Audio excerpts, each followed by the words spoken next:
낸 책이 명성황후 시해와 악원파천. 그 이전에 명성황후 시해 사건이라는 책이 나왔죠. 민음사에서. 그때 이제 원로 선생님 세 분하고 저희는 그때 젊었으니까 세 사람. 그래서 명성황후 시해 사건이 민음사에서 1992년도에 나왔습니다.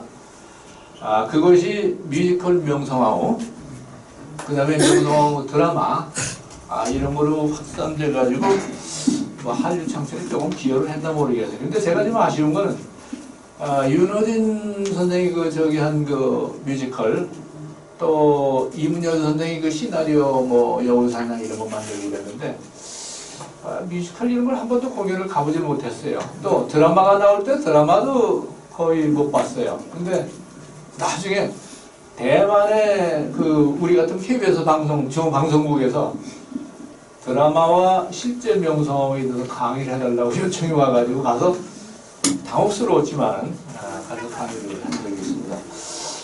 그리고 그 이후에 이제 저는 대한제국 이쪽에 이제 연구를 해서 목표가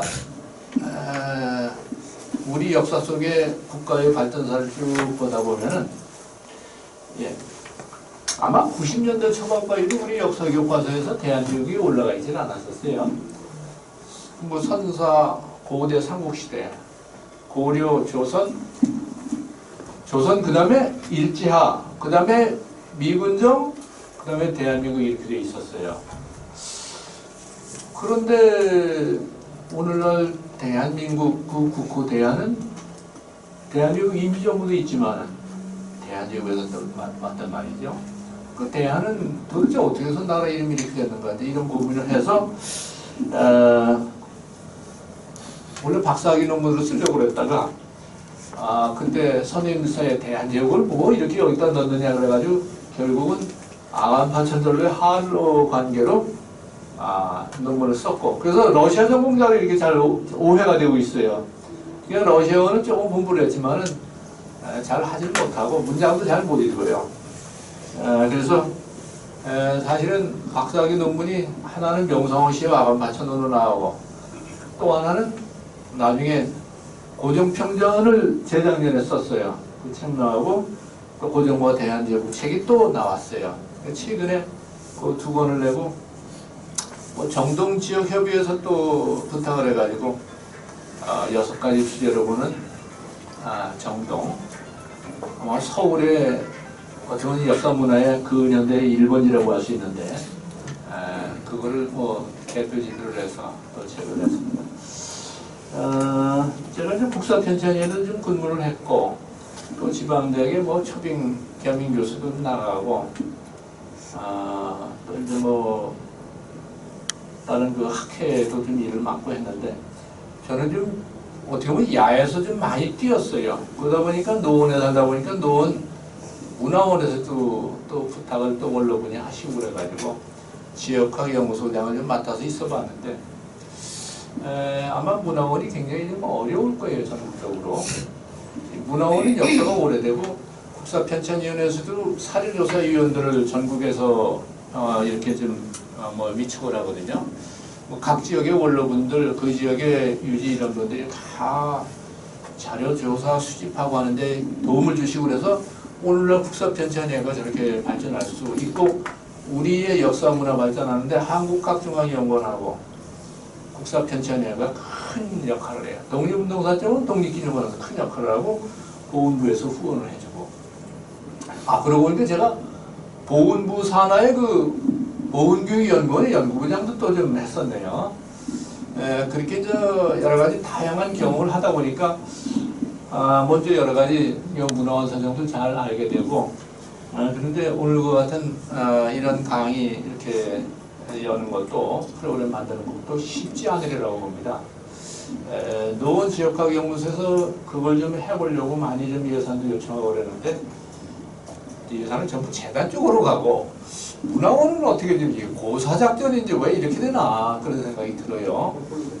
그래서 아마 전국 문화원 쪽에서 많이 같이들 노력을 하면은 다시 또 옛날에 그 발전된 모습을 또 새롭게 이렇게 개선해서 이렇게 보일 수 있지 않을까 생각합니다. 아마 그게 지역사회의 문화 발전을 위해서 굉장히 좋고, 그게 과거처럼 투쟁이나 강조하고 자꾸 뭔가 매도하는 이런 식의 역사인식이나 그런 그 교육은 상중하로 보면 하책이라고 볼 수 있거든요. 저희가 내일 저희 재단에서 프레스센터에서 학술회의를 엽니다. 매달 이제 그 여의도에 저희 재단이 있는데, 제가 3년 전부터 그쪽에 요청을 받아서 아무 연고가 없는 분들인데 저를 연구소장을 좀 맡겨가지고 가서 봉사를 하고 있어요.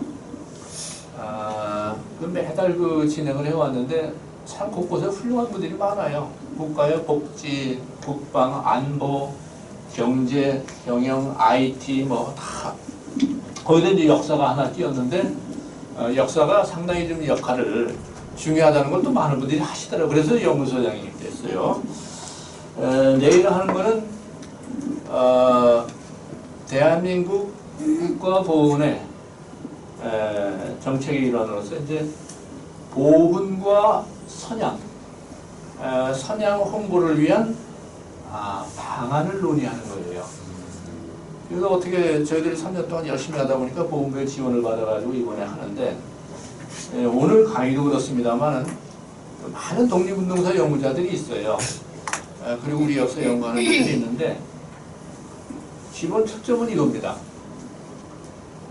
우리가 자꾸 투쟁을 강조하고 뭔가 그 주변 나라를 매도하고 악마르다 이렇게 하다 보면은 그 우리 스스로가 입이 좀 걸어져요. 그리고 수준이 자꾸 그쪽으로만 가고. 그런데 가령 일제를 보면은 국내에서 실력 양성 운동하고 개봉 운동하고 문화 운동한 분들 있잖아요.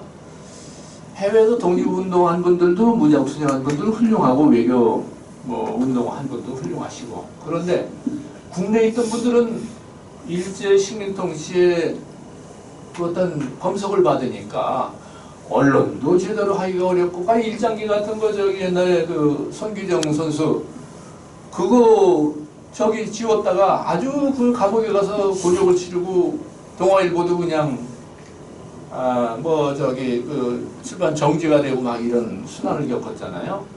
일제의 한글운동 또 우리말 보급운동, 이거는 정말 우리말을 통해서 애국운동을 하는 건데, 그런 분들이 당장의 투쟁은 당장 어쩔 수 없이 그 당시 저 일제의 그 검색이 심하고 좀 무력 탄압이 심하니까 해외에서는 뭐 그런 방법으로 갈 수밖에 없는데, 국내에 있던 분들은 직접 그렇게 하면 전부 다 3.1운동 평화적인 운동을 해도 왜 감옥에 가는 판인데, 그래서 당장의 투쟁보다는 나라가 독립이 되었을 때 어떤 일을 할 것인가, 나라를 이끌어갈 수 있는 인재들을 양성해야 되잖아요. 그래서 교육운동, 학생운동, 문화운동, 개봉운동 했던 분, 이런 쪽으로 해서 방향을 좀 전환해보자. 그런 아이디어를 가지고 내일 학술회의를 하는 겁니다. 오늘 제가 이제 말씀드린 러일 전쟁에 관한 것도 사실은 부탁을 한 내용이 보니까 러일 전쟁은 일본의 한국 침탈사예요. 그래서 이제 뭐 위병이나 뭐 저기들 뭐 어떻게 이제 이렇게 많이 일본 군이 폭력을 행사하고 침탈한 이런 내용을 소개해달라는 건데, 제가 보니까 다음 강의를 수원대학교 그 명예교수는 박환 교수가 강의를 하네요. 여기는 주로 이제 그런 투쟁 운동을 연구를 합니다. 그래서 러일 전쟁과 한인들인데, 러일 전쟁이 일어나고 나라가 이제 위기에 처하고 나라가 식민 통치가 되는 상황이 되다 보니까 러시아로 망명한 분들, 만주로 망명한 분들, 또 미국에 있는 분들이 다 독립운동을 하고 항일 투쟁을 하게 되는데, 그때 이 박환 교수가 아마 그 강의에서 그런 내용을 많이 전할 것 같아요. 그래서 요거 프로그램을 살펴보고서 오늘은 제가 국제관계 이걸 많이 소개하고 좀 글로벌한 이런 시야에서 러일 전쟁을 소개하고서 오늘 마치도록 하려고 합니다.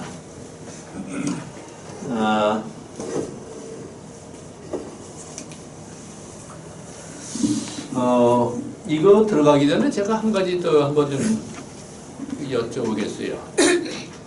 윤봉길 의사에 대해서 다들 잘 아시죠? 너무나 많이 들어서.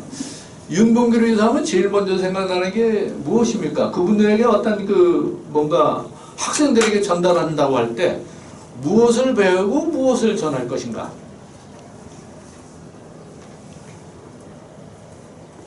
윤봉길 의사하면 제일 먼저 생각나는 게 도시락 폭탄.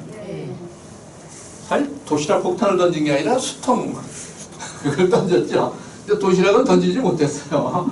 그래도 어떻든 그게 재미있는 학생들에게 알리기 위한 소지한 방법이니까 이제 도시락 폭탄 얘기가 많이 나와요. 그래서 그런 걸 통해서 일본에 대한 투쟁, 그리고 폭탄을 던져서 일본의 상해에 와 있던 상해 사변 이후에 중국인들 많이 살상을 했잖아요. 그래서 중국인들이 굉장히 원한을 갖고 있었는데 그걸 오히려 조선의 청년이 가서 응징을 해줬다. 그래서 장개서 총통이 대한민국 이정부 별로 지원도 안 해주다가 그때부터 엄청난 지원을 해줘가지고 거의 보사 위기에 있는 임시정부가 회생해가지고 나중에 우리가 해방을 맞을 때까지 존재할 수가 있었어요. 그래서 이제 그분의 그런 투쟁 목숨을 바친 그건 굉장히 중요하죠. 그런데 윤봉길 의사가 나의 아들하고 나의 부인에게 남긴 유언이 있어요. 그 유언 시입니다. 그러면 이거는 나의 어떤 행동에 대해서 나는 이렇게 하는데 나의 후세들과 나의 아내는 이렇게 해줬으면 좋겠다는 그 요청을 그 시에 담고 있는 거예요. 그때 아들이 모순과 담인가요? 제가 이거를 기억하는 거는 윤봉길 의사 전기가 1934년 상해에서 발간됐어요. 근데 2000년대까지 이게 번역이 되지 못하다가 그걸 저하고 저희 집사람이 번역을 해서 출판을 했어요. 그래서 그 내용을 골똘히 검토하다 보니까 그냥 투쟁가로만 알았는데 윤봉길 의사는 엄청난 시인이에요. 그 20대인데 청년이 그렇게 시도 많이 썼고 그 서예 글 쓴 거 보면은 야 이거 대단한 그 천재적인 소질을 갖고 있구나. 그리고 야운동도 하고 상해로 가기 전에 여기서 압록강 건너가지고 의주로 가가지고 청도에 가서 또 머물다가 상해로 갔어요. 근데 윤봉길 의사에게 볼 수 있는 거는 뭐냐면은 남에게 의지하지 않고 스스로 다 돈을 벌어가서 요즘 같으면 알바하면서 그 돈을 다 해가지고 이렇게 스스로 움직였어요. 어디에다 돈을 구걸하고 뭐 이런 거 전혀 없어. 야, 이게 대단한. 근데 이분은 또 왜 그쪽으로 갔느냐면 미국으로 가려고 가다가 상해에서 임정인선을 김구 선생 이런 분을 만나가지고 이거 거기서 또 이제 상해에서 일본군들이 그렇게 했으니까 이거 우리의 원수이기도 하지만 중국인들의 원수이기도 하다. 그래서 자기 목숨 내놓고 그렇게 한 거예요. 요즘 우리의 경우는 이 양반이 세탁소에서도 일을 하고 상점에서도 일을 하고 짐꾼으로도 일을 하고 알바를 엄청나게 했어요. 머리가 참 기민해. 그냥 굉장히 실용적이고 실천력이 있는 양반이에요. 아마 그대로 살아있어서 미국으로 갔으면 미국에 가서 엄청난 성공한 엄청난 자산가가 되고 또 독립운동을 후원하지 않았을까 이런 생각을 합니다. 그래서 그런 면모를 보다 보니까 이게 잘못 생각했구나. 그냥 폭탄 던진 투사로만 생각을 했는데 그분이 남긴 유언에는 세 사람을 강조하고 있어요. 나의 아들 모순과 담은 너희는 나폴레옹, 그 다음에 맹자, 그 다음에 에디슨과 같은 인재가 되라고 했어요. 에디슨은 과학자 발명가 아니에요? 그 인류의 삶에 얼마나 큰 도움을 줍니까? 요즘 코드에 딱 맞죠? 그 다음에 맹자. 맹자는 공자 뒤를 이어가지고 정말 나라를 이끌어가는 사람들의 철학을 갖다가 다루고 있잖아요. 제왕도 그렇고 또 나라를 이끌어가는 대신들, 그 관료들, 이런 사람들을 향해서 그 사상을 공자에 이어서, 뭐 공자는 인을 강조했지만 그저 맹자는 의를 강조하는데, 정치 철학으로는 공자의 그 논어보다는 맹자의 그 내용이 상당하죠. 그러니까 철학 사상이에요. 인문학이라고 하죠. 또 하나는 나폴레옹. 나폴레옹은 정말 프랑스 역사에서, 그리고 이제 주변 나라 그 유럽사에서도 자유와 박애 뭐 이런 쪽으로, 그러니까 유럽 사회가 나폴레옹 전쟁을 통해서 확산된 거는 전쟁 그 자체보다는 자유의 물결이란 말이죠. 그리고 세계 지도자, 이런 인물이 되라고 아들에게 강조하고 후세 청년들에게 강조했습니다. 그 얘기 뭐냐면, 나는 지금 폭탄을 던지, 지금 어쩔 수가 없어. 내가 할 수 있는 일은 지금 상황에서 이제 폭탄을 던지고 난 목숨을 바치지만, 너희들도 나를 따라서 이런 식으로 투쟁을 하고 폭탄 던지고 뭐 이렇게 하라는 게 아니라, 너희들은, 나는 어쩔 수 없이 이거 하지만 너희들은 미래를 향해서 나가라, 이 얘기예요. 이거 오늘날 코드에 맞죠? 우리가 독립운동사 강조하고 독립운동을 강조하는 게 학생들 들고 일어나서 데모하라고 그런 건 아니잖아요. 민노총이 일어나서 파업하라고 하는 거 아니잖아요. 그래서 우리가 독립운동을 한 분들의 뜻을 가만히 생각해보면은, 내가 목숨 바치고 이렇게, 그때는 일제에 더하는 거니까 그거는 그렇게 할 수 있어요. 그런데 나라가 건국되고 이렇게 발전해 나가서 21세기 세계 초선진국으로 나가야 되는데 계속 그거 투쟁 강조하면 뭐예요? 그거는 아니잖아요. 그래서 내일 학술회의의 초점은 거기에 있습니다. 우리가 보훈선언할 때 우리가 강조해야 될 가치가 뭐냐? 윤동길 의사가 투쟁도 했고 또 미래 세대에게 남긴 이거 중에 투쟁은 소중하고, 뭐 그거는 위대한 투쟁가고 독립운동가인데 목숨 바쳐서 그렇게 이제 일제에 저항을 했는데, 그런데 우리가 그분에게 뜻을 이어서 가르쳐야 될 거는 미래지향 가치란 말이죠. 이게 근본, 뭐 저희 아이디어이기도 하고, 우리 재단에 있는 분들 또 보건부에 이런 제안을 했더니 이거 좋다 해가지고 우리가 일을 맡게 됐습니다. 그리고 또 하나, 여기에 아들들에게는 너희들이 이런 발명가가 되고 또 위대한 철학자가 되고 뭐 이제 이렇게 지도자가 되라, 이런 쪽으로 노력을 하라 했는데, 부인들에게는 뭐라고 강조했을까요? 한번 세 명을 생각해 보세요. 나폴레옹의 제일 따가운 조언자, 비판자가 누구였어요? 나폴레옹의 어머니입니다. 나폴레옹은 어머니 하면 그냥 꼭꼭, 어머니가 굉장히 까다롭게 아들을 교육시켰어요. 그 지도자가 됐어도 어머니의 말씀을 꼼짝을 못하고, 어머니가 그렇게 지혜로워. 맹자, 맹모 삼천지교 잘 아시죠? 어머니의 역할이 이렇게 있습니다. 에디슨은 학교에서 이거 완전히 요즘으로 해서 뭐라 그러나, 바보가 이 도라이라고 이렇게 이제 낙인 찍힌 이게 문제라고 한 이 아이를 학교에서 담임 선생님이 메모지를 써서 어머니 전해드리라 그랬는데, 그 내용은 사실은 이 아이는 도저히 학교에서 가르칠 수가 없는, 포기한다. 그러니까 알아서 하시라고 이제 이렇게 보냈는데, 에디슨의 어머니는 그 편지를 뭐라고 했느냐면, 에디슨은 너무나 뛰어난 천재 같은 소질을 갖고 있어서 이 학교에서는 도저히 감당이 안 되는 인재다. 그러니까 어머니께서 잘 지도해 주시라. 이런 식으로 어머니가 읽고 어머니가 지도를 했어요. 인도를 했어요. 그런 위대한 발명가가 되죠. 그 새 어머니의 역할이 얼마나 중요해. 이렇게 위대한 천재나 리더, 사상가, 발명가가 나오는데 어머니의 교육이나 역할이 얼마나 중요한 걸 보여주잖아요. 그러니까 아내한테는 당신은 이런 어머니가 되라고.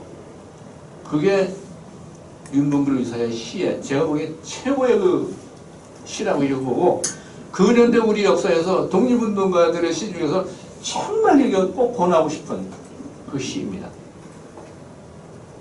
이거 얘기가 좀 길어졌네요. 자, 그러면 이건 이 정도로 생략하고, 다행히 오늘 시간을 어떻게 2시간, 오늘 2시간 주셨나요? 12시까지? 12시까지. 네, 12시까지 해도 괜찮죠? 네. 네.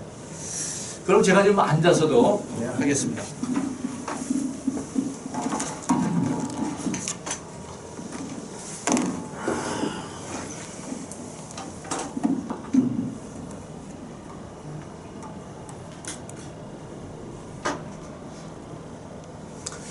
이게 무슨 장면인지 혹시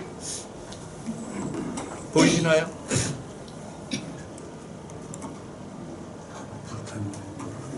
뭐가 불난 거 아니에요? 여기가 어디 같아요? 수금 경운궁. 경운궁. 야, 상당히 깊이 아시는 분이네요. 요거는 북악 같죠, 요거?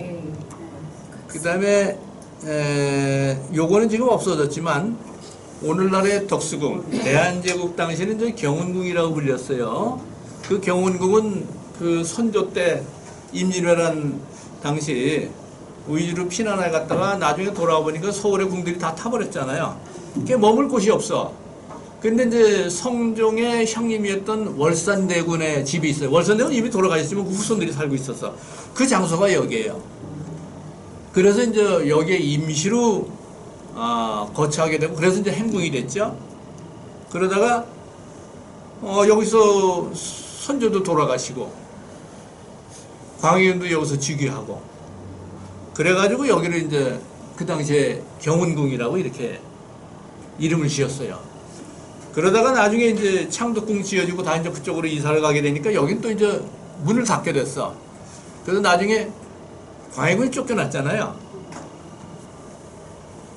그 인목대비가 여기에 유폐됐었는데 인목대비가 광해군을 불러서 여기서 야단을 치고 하던 그런 장소이기도 해요. 그래서 이제 경운궁이라는 이름은 없어졌다가 나중에 고종이 명성황후 시해 사건, 단발령 이런 거 내리면서 경복궁에서 굉장히 신변의 위기에 처해 있었어요. 그래서 헐버트나 뭐 아펜젤러 이런 분들이 신변 용어를 해주고, 왜?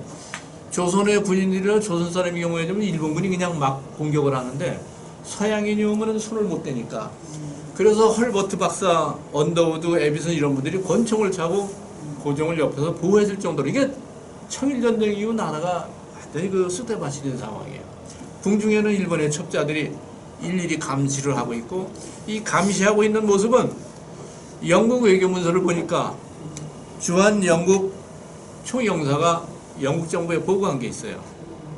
자기가 와서 고종을 아련하고 을미사변 직후에 고종의 행행인 이재면, 대원군의 아들이죠, 큰아들, 가서 궁중에서 이야기를 나누는데, 아유, 왜 자꾸 주변에서 엿듣 그 메모를 하는 사람들이 있어, 숨어서.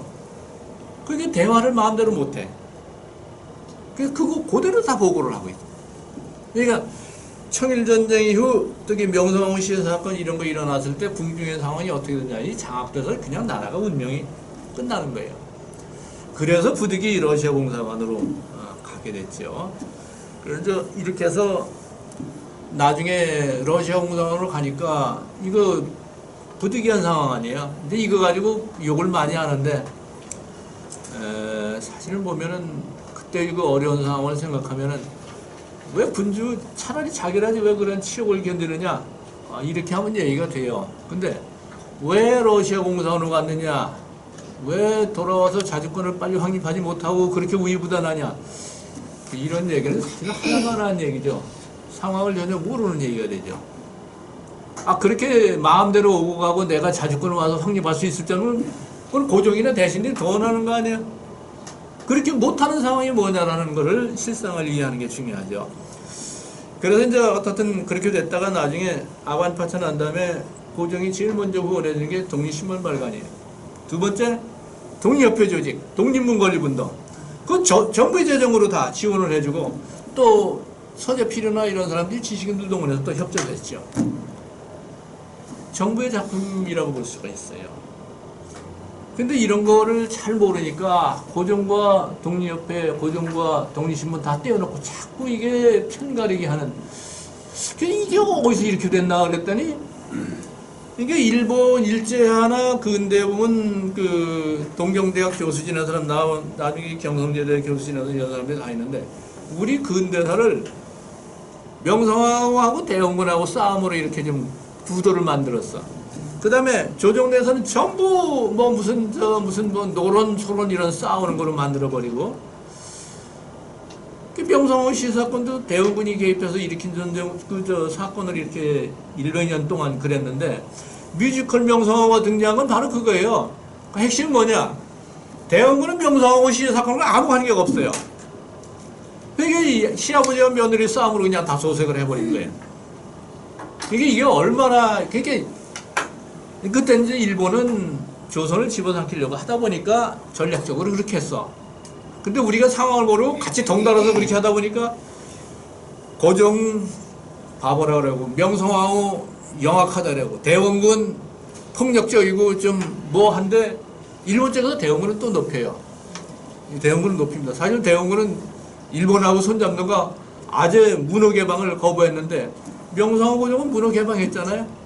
그럼에도 불구하고 오히려 거꾸로 이게 뒤집어 씌워가지고 그래서 새 인물을 다 그냥 이거 왜곡을 해놓으니까 새 인물의 역할을 빼놓고 또 근대사를 얘기하기가 어렵잖아요. 그러니까 새 인물을 왜곡해놓으니까 뭐야? 우리 근대사가 왜곡된 거예요. 그 일본은 침략을 하기 위해서 그랬어. 근데 우리는 이제 와서 영국 자료, 미국 자료, 러시아 자료, 일본 자료, 중국 자료 이제 다 볼 수 있어요. 저 개인적으로도 대부분 다 볼 수 있는 이런 정도 그런 능력을 가진 인재들이 이제 많단 말이에요. 이제 보면은 이 얼마나 왜곡하고 얼마나 황당한가. 근데 일제 소설가나 근대의 작가나 언론인 뭐 이런 사람 중에 유명한 분들이 많은데 어떤 분은 대한제국은 망하라 이러한 책 제목으로 아마 조선은 망하라 이런 제목으로 썼을 텐데 그런 쪽으로 책을 낸 분들도 있고 엄청나게 우리 내부를 비판했어. 그래서 우리를 스스로 반성하고 뭐 하자 하는 뜻에서 그런 건 이해가 되는데 나중에 가만히 보면 식민 상황하고 똑같이 이어져요. 덩달아서. 근데 이렇게 새롭게 뭔가를 밝히고 규명하다 보면 그 시대의 고종이나 정부 관료, 유생들, 많은 식자들, 조선 사람들이 대한제국계도 마찬가지고 우리보다 자기들의 삶과 내 후손들의 삶과 또 나라의 안위에 대해서 더 절실하게 고민한 것 같아요. 이 모르니까 그냥 막 매도하는 거야. 그러면 그 매도하는 대상은 누구예요? 저의 할아버지 할머니들입니다. 이게 저의 모든 사람들이 자기 조상 욕하면 막 그냥 화를 내고 그래요. 너의 할아버지 할머니 뭐 이렇게 무능하고 뭐 했다. 그러면 비난을 하는데 난리가 나는데 나라의 임금이나 관료들이나 정부의 전국의 지식인들이 다 이런 정도 형편없는 인물이었다 그러면 아무 소리 안 해. 이게 뭐야? 이게 뭐가 잘못됐잖아요. 아니 임금은 나라를 이끌어가는 사람이고 관료들은 우리 전체 사람들 중에서 엘리트, 물론 그 중에 부패 인물들도 있죠. 그러나 과거 시험을 통과해야 되고 엄청난 유교교육을 받아야 됩니다. 신학문이 아니었지만은 옛날의 전통 가치를 보면은 유교교육을 하는 거는 중국의 4대 정화는 그러한 그늘에서의 어떤 유학이라는 게 세계관의 한계가 있어. 그 당연하지요. 그 오늘날의 얘기지. 그러나 중국의 위협 속에 있어 4대 정화해야 할 수밖에 없는 동아시아 세계 구조에서 보면은 어쩔 수 없어요. 그러면 2등 국가는 가야지. 열심히 해서 조선은 2등 국가는 됐어요. 근데 근대 와서는 서세동점 시기에 이제 과학의 시대가 오고 산업의 시대가 오고 그때 빨리 변신 못한 거는 너무 이제 주저하게 고착되고 옛날의 가치관 이게 절대 제일이다라고 생각했던 분들이 많기 때문에 이렇게 좋은 거라고 하는 걸 알았으면 그분들이 빨리 바꿨을 거예요. 화서의 양로 면함체크 이런 분들 다 마찬가지예요.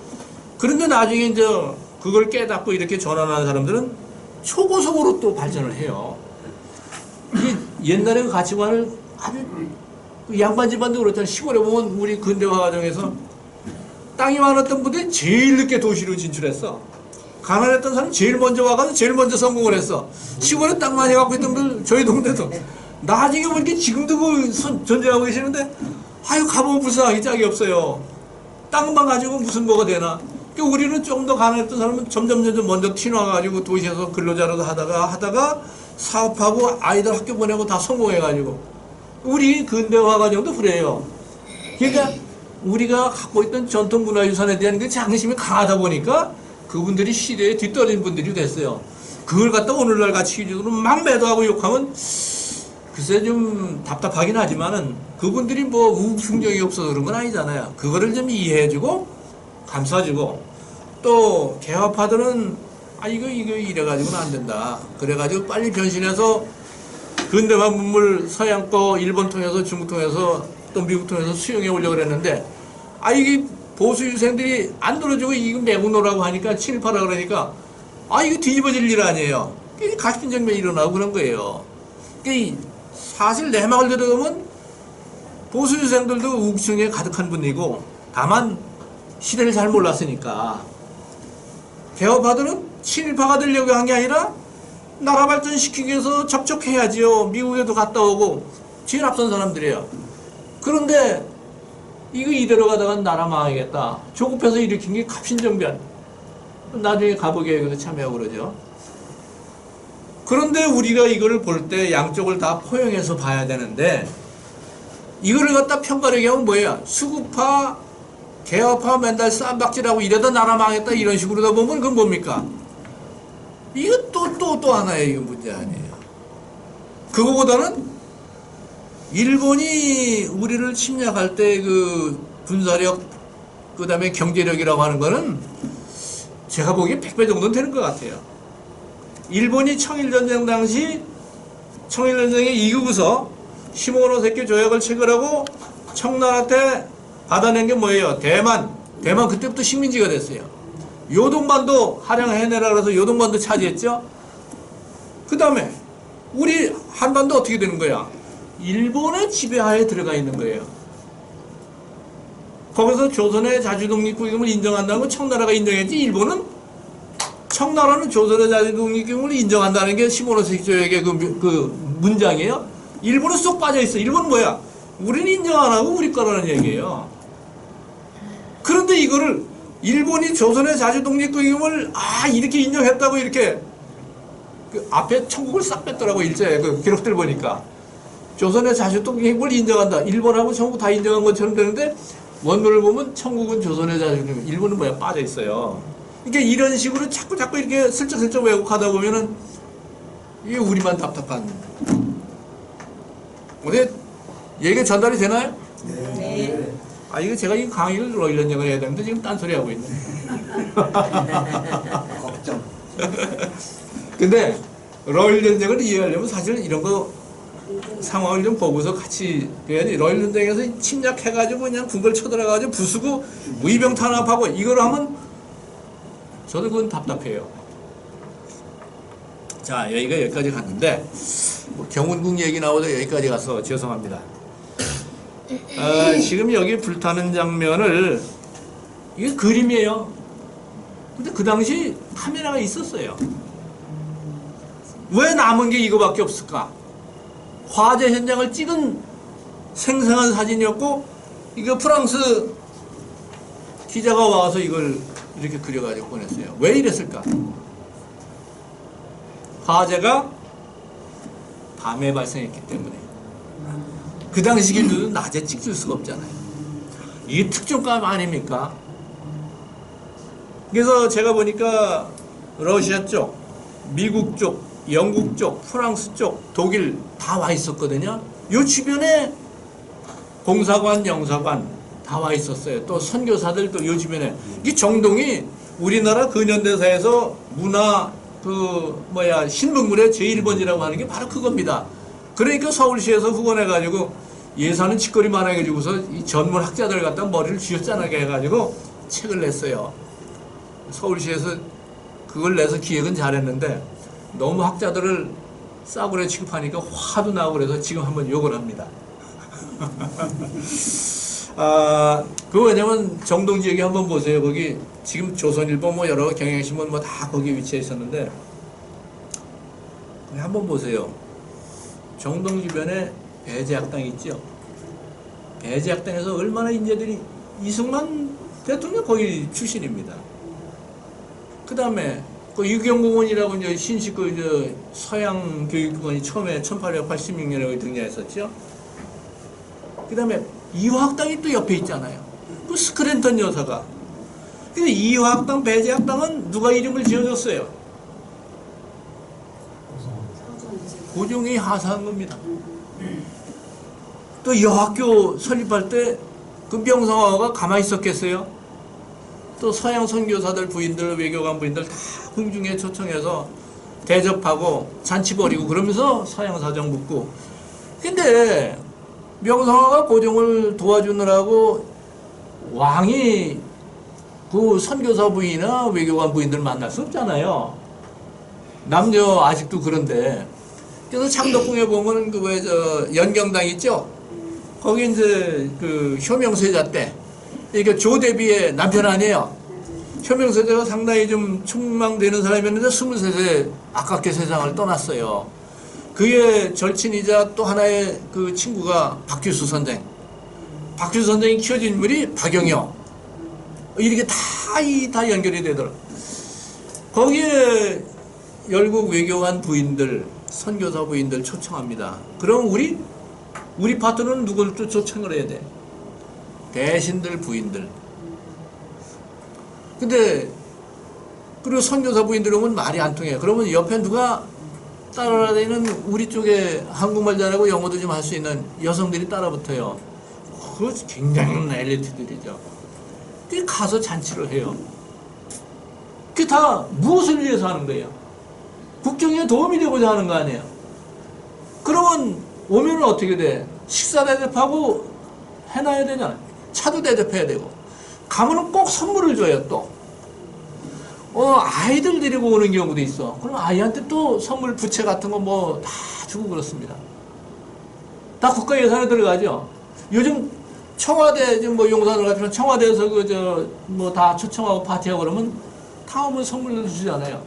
김영삼 대통령 칼국수 대접했다 그러지만, 그러나 대부분은 다 그 뭐 수건이나 그릇이나 차잔이나 이런 거 선물 줘요. 나라에 돈이 없는데, 농업국가인데, 그런데 서양의 문물은 수용해야 되겠고, 뭘 알아야 되겠고, 또 임금의 뭐를 뒷받침해야 되겠고, 그래서 그게 궁중의 외교입니다. 이거를 내용도 모르고, 궁중에서 뭐 맨날 뭐 무당들 불러서 푸닥거리 하고서 뭐하고 잔치하고. 우리 드라마가 더 문제예요. 드라마 작가들. 실제 내막을 들으면 왕비든 국왕이든 한가하게 궁중에서 있는 시간이 없어요. 아침부터 잘 때까지. 그래도 고종은 명상하고 늦게 자고 늦게 일어났다는데, 그거는 이모군란 갑신정변 거치면서 밤에 늦게까지 사람들하고 뭐 이렇게 뭐 파티하고 이렇게 하는 이유가 논란이 일어날까봐. 서양 성교들이 다 그런 걸 파악하고 있어요. 이거 모르고 맨날 밤새 그냥 놀고 먹고 진탕 이렇게 유의만 하고 말이지. 나라재산 다 통일했다. 나라재산 일본이 다 뺏어갔지. 뭘. 개항 당시 강화도 운양호 사건 있었죠. 배상 물어줘. 이모군란 배상 물어줘. 갑신정변 배상 물어줘. 방공유 사건 배상 물어줘. 그게 국가의 조선에 엄청난 부담으로 와요. 전동시대도 나라에 돈이 없는데 이거 새로 문호 개방하고 사절 파견하고 이런 것도 신분물 수용하고 무기 들어오는 것도 돈이 많이 들어가는데 거기다가 배상금 계속 물어주죠. 그 배상금이 우리나라 군부 1년 예산에 해당됩니다.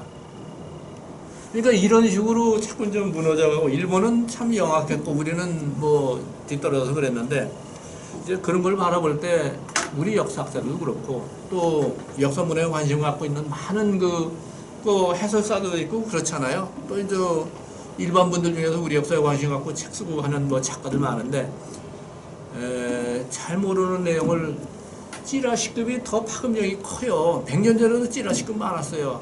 왕비하고 저 대웅은 시아버지가 며느리 죽였다 뭐 이런 식으로 하고 뭐 무슨 이상하게 전부 그런 거고 궁중에서 푸닥거리하고 맨날 그 무당 불러가지고 열국 외교관 그 기록들 보면은 명성황후 고종에서도 그런 식으로 일본 쪽은 그러지 일본 쪽은 그건 뭐냐면 일본이 이제 한 행위를 자기들 목적에 의해서 가리기 위해서 찌라시를 많이 이렇게 유포하고 그래서 이제 제가 지금 조금 흥분했는데 독립운동사도 그렇고 이런 쪽도 우리가 참 달리 좀 보자. 이건 너무 과거를 갖다가 내용도 모르고 그냥 아유 고등학교 때까지 뭐 역사 배웠지 그 이후에 뭐 배웠나요?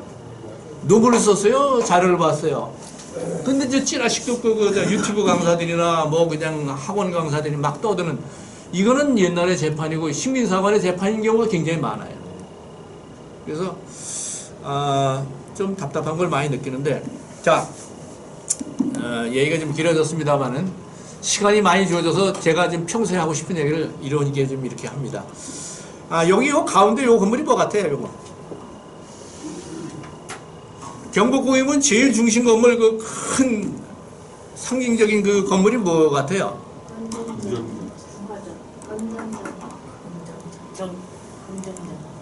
예, 바로 이 중화전. 아이고 많이 아시네요. 근정전 아닙니까? 부지런히 정사에 뭐 임해서 나라를 갖다가 번영시키라 이런 뜻이죠. 이 경복궁. 그 다음에 창덕궁에는 인정전, 선정전이 있죠. 그 다음에 오늘날의 덕수궁, 그 당시 경운궁에는 바로 중화전입니다. 근데 중화전이 원래 이런 형태로 근정전처럼 2층으로 돼 있었어요. 근데 러일 전쟁 당시 화재가 나면서 다 타버렸어. 그래서 새로 짓는데 예산이 없어. 그래가지고 지금은 단층의 중화전으로 됐어요. 여러 궁궐 중에서 중심 전각이 단층으로 있는 데는 덕수궁 하나뿐이에요. 나라에 얼마나 예산이 없었으면 이렇게 됐을까. 그래서 요거 그 불타는 장면이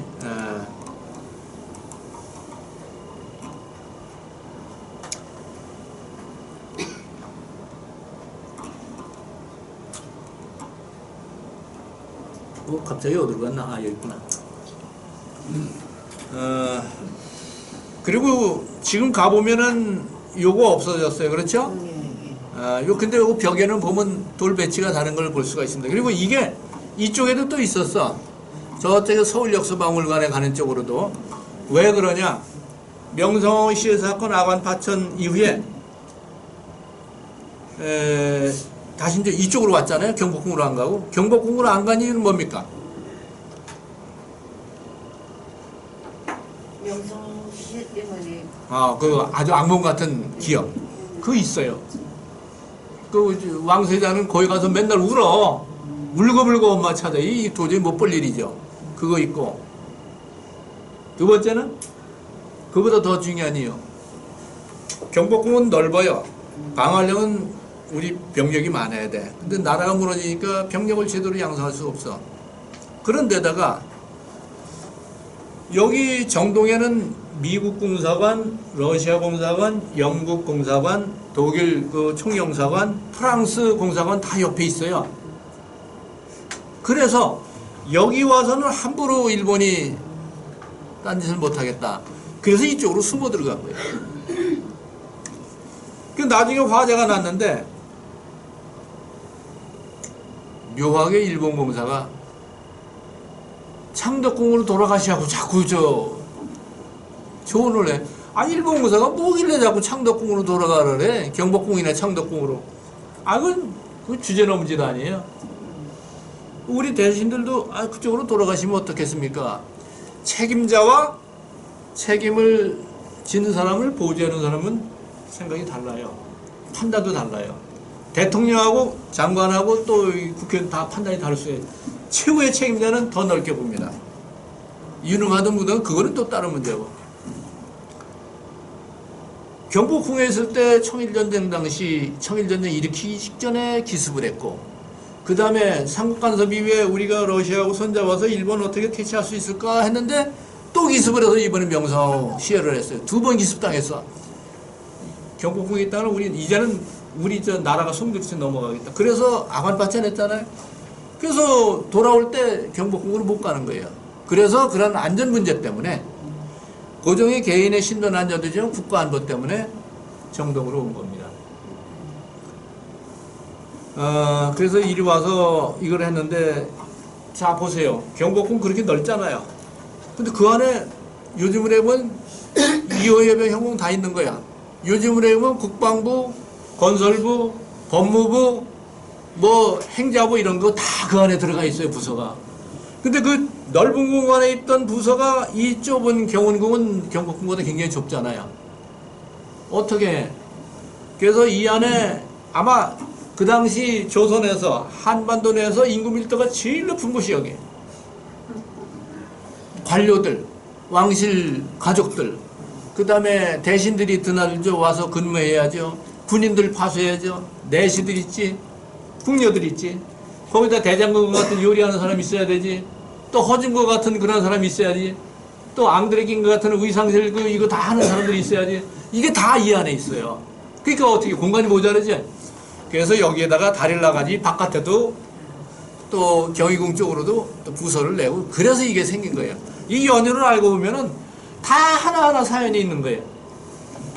그래서 어떻든 이렇게 됐는데 아이고 이제 본격적으로 오늘날 이거 다 사라졌어요. 그리고 여기는 이건 뭐 같아요? 발전소도 있었고 군 막사 탄약 갖다가 저기 하는 기관단총이 있고 이제 총기 다 이런 거 보관하는 겁니다. 근데 이 화재가 날 때의 전부를 밝힌 기록이 우리 쪽에는 없어.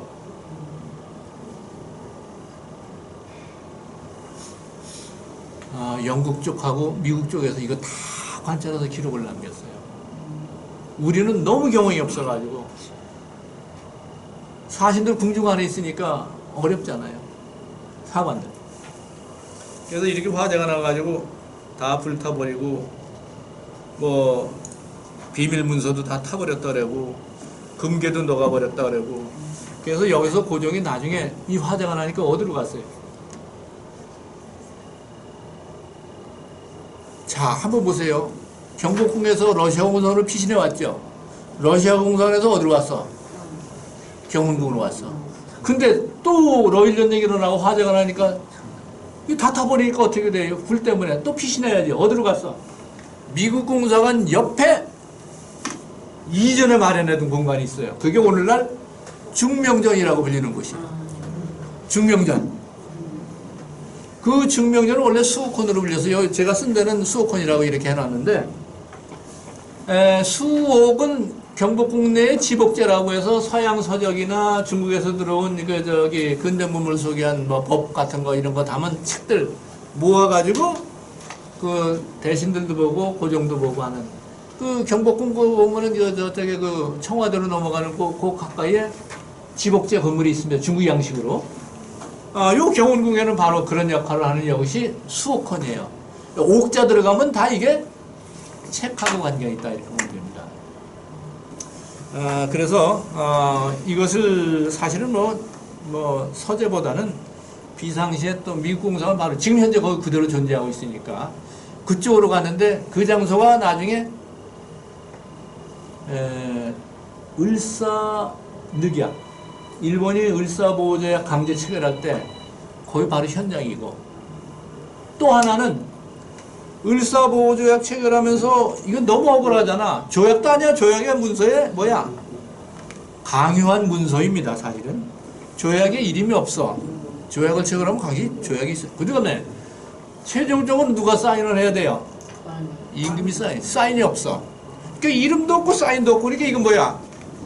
대신들 협박한 문. 대신들은 도장을 받았으니까 협박 문서가 되죠. 그래서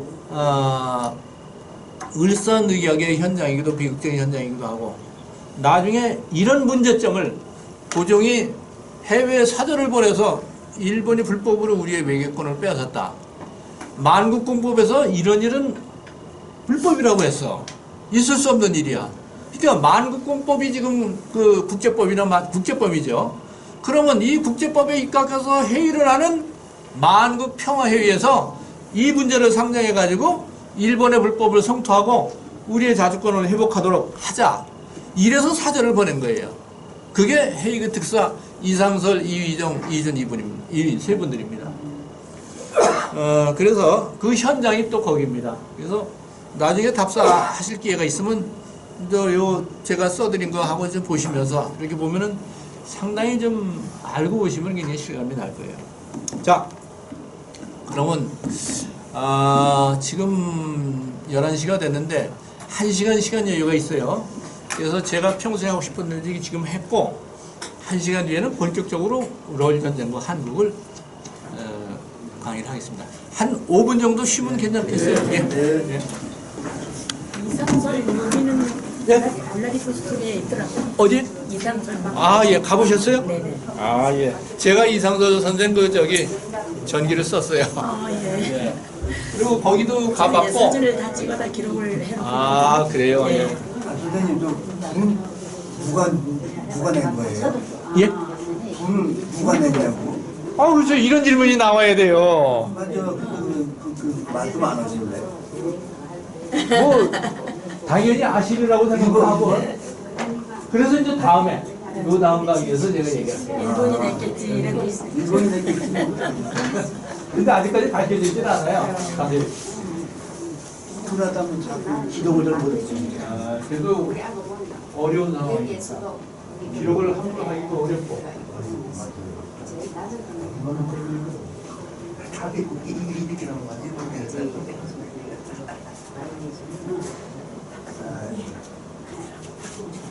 하도 오랜만에 강의를 하다 보니까.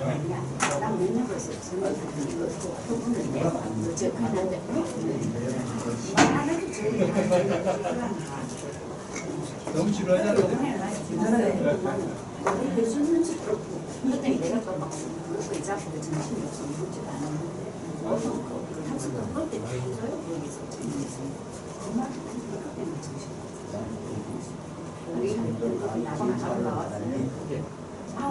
제일 꼴찌 났다니까.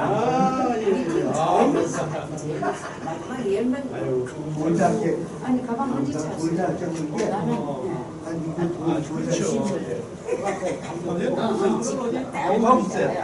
조그맣잖아. 달랑 나오게 돼. 집사람이 서 있는 거 보고 언제 얘기할 수가 없어. 그냥 바로 나가지고 지하에 나가서 그런데 지금 빨리 나가지고 전부 다 제일 꼴찌 제일 마지막까지 있어야 되니까 대구 사람 언제 가는지 몰라. 되게 늦게 나왔어요. 거의 6시 때가 나왔어. 심장을 심장이 나가지고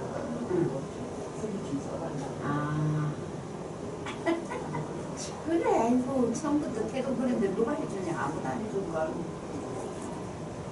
그래서 자꾸 붙잡고 오잖아요. 뭐가 선물이 뭐가 해가지고 차프라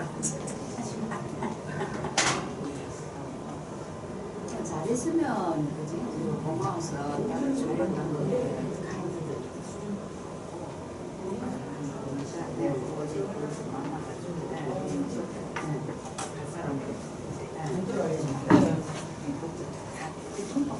뭘 전시회를 했다고 지나서 찍다고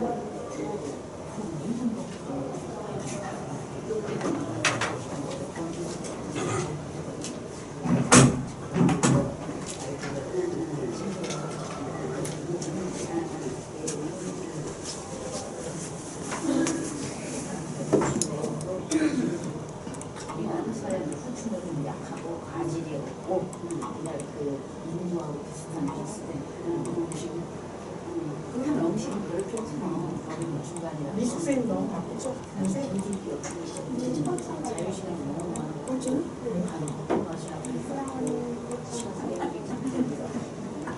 산이라서 나는 산당에서 우리 가는 거 저기서 아니 웬만큼 해주는 거 세금을 대화되는 거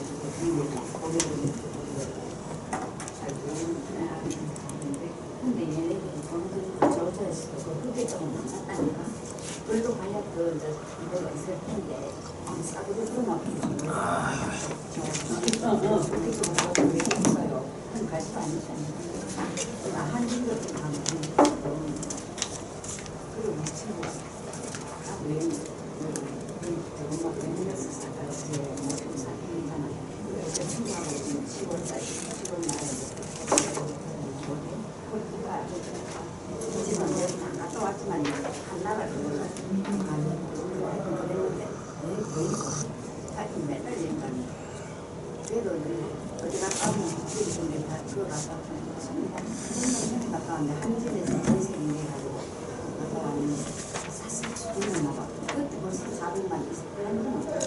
답사를 수원 화성으로들 가시네요. 수원 화성 영주사. 미정입니다. 네? 미정이에요. 미정이에요. 아, 기왕이면 서울로 와서 저 황궁 한번 보시지 그래요. 제가 무료 봉사하겠습니다. 좋네요. 아, 이거는 저 대한민국에서 들을 수 없는 이게 경복궁도 좋고 덕숭도 좋고 정동도 좋고 창덕궁도 좋은데 창덕궁은 좀 통제를 해요.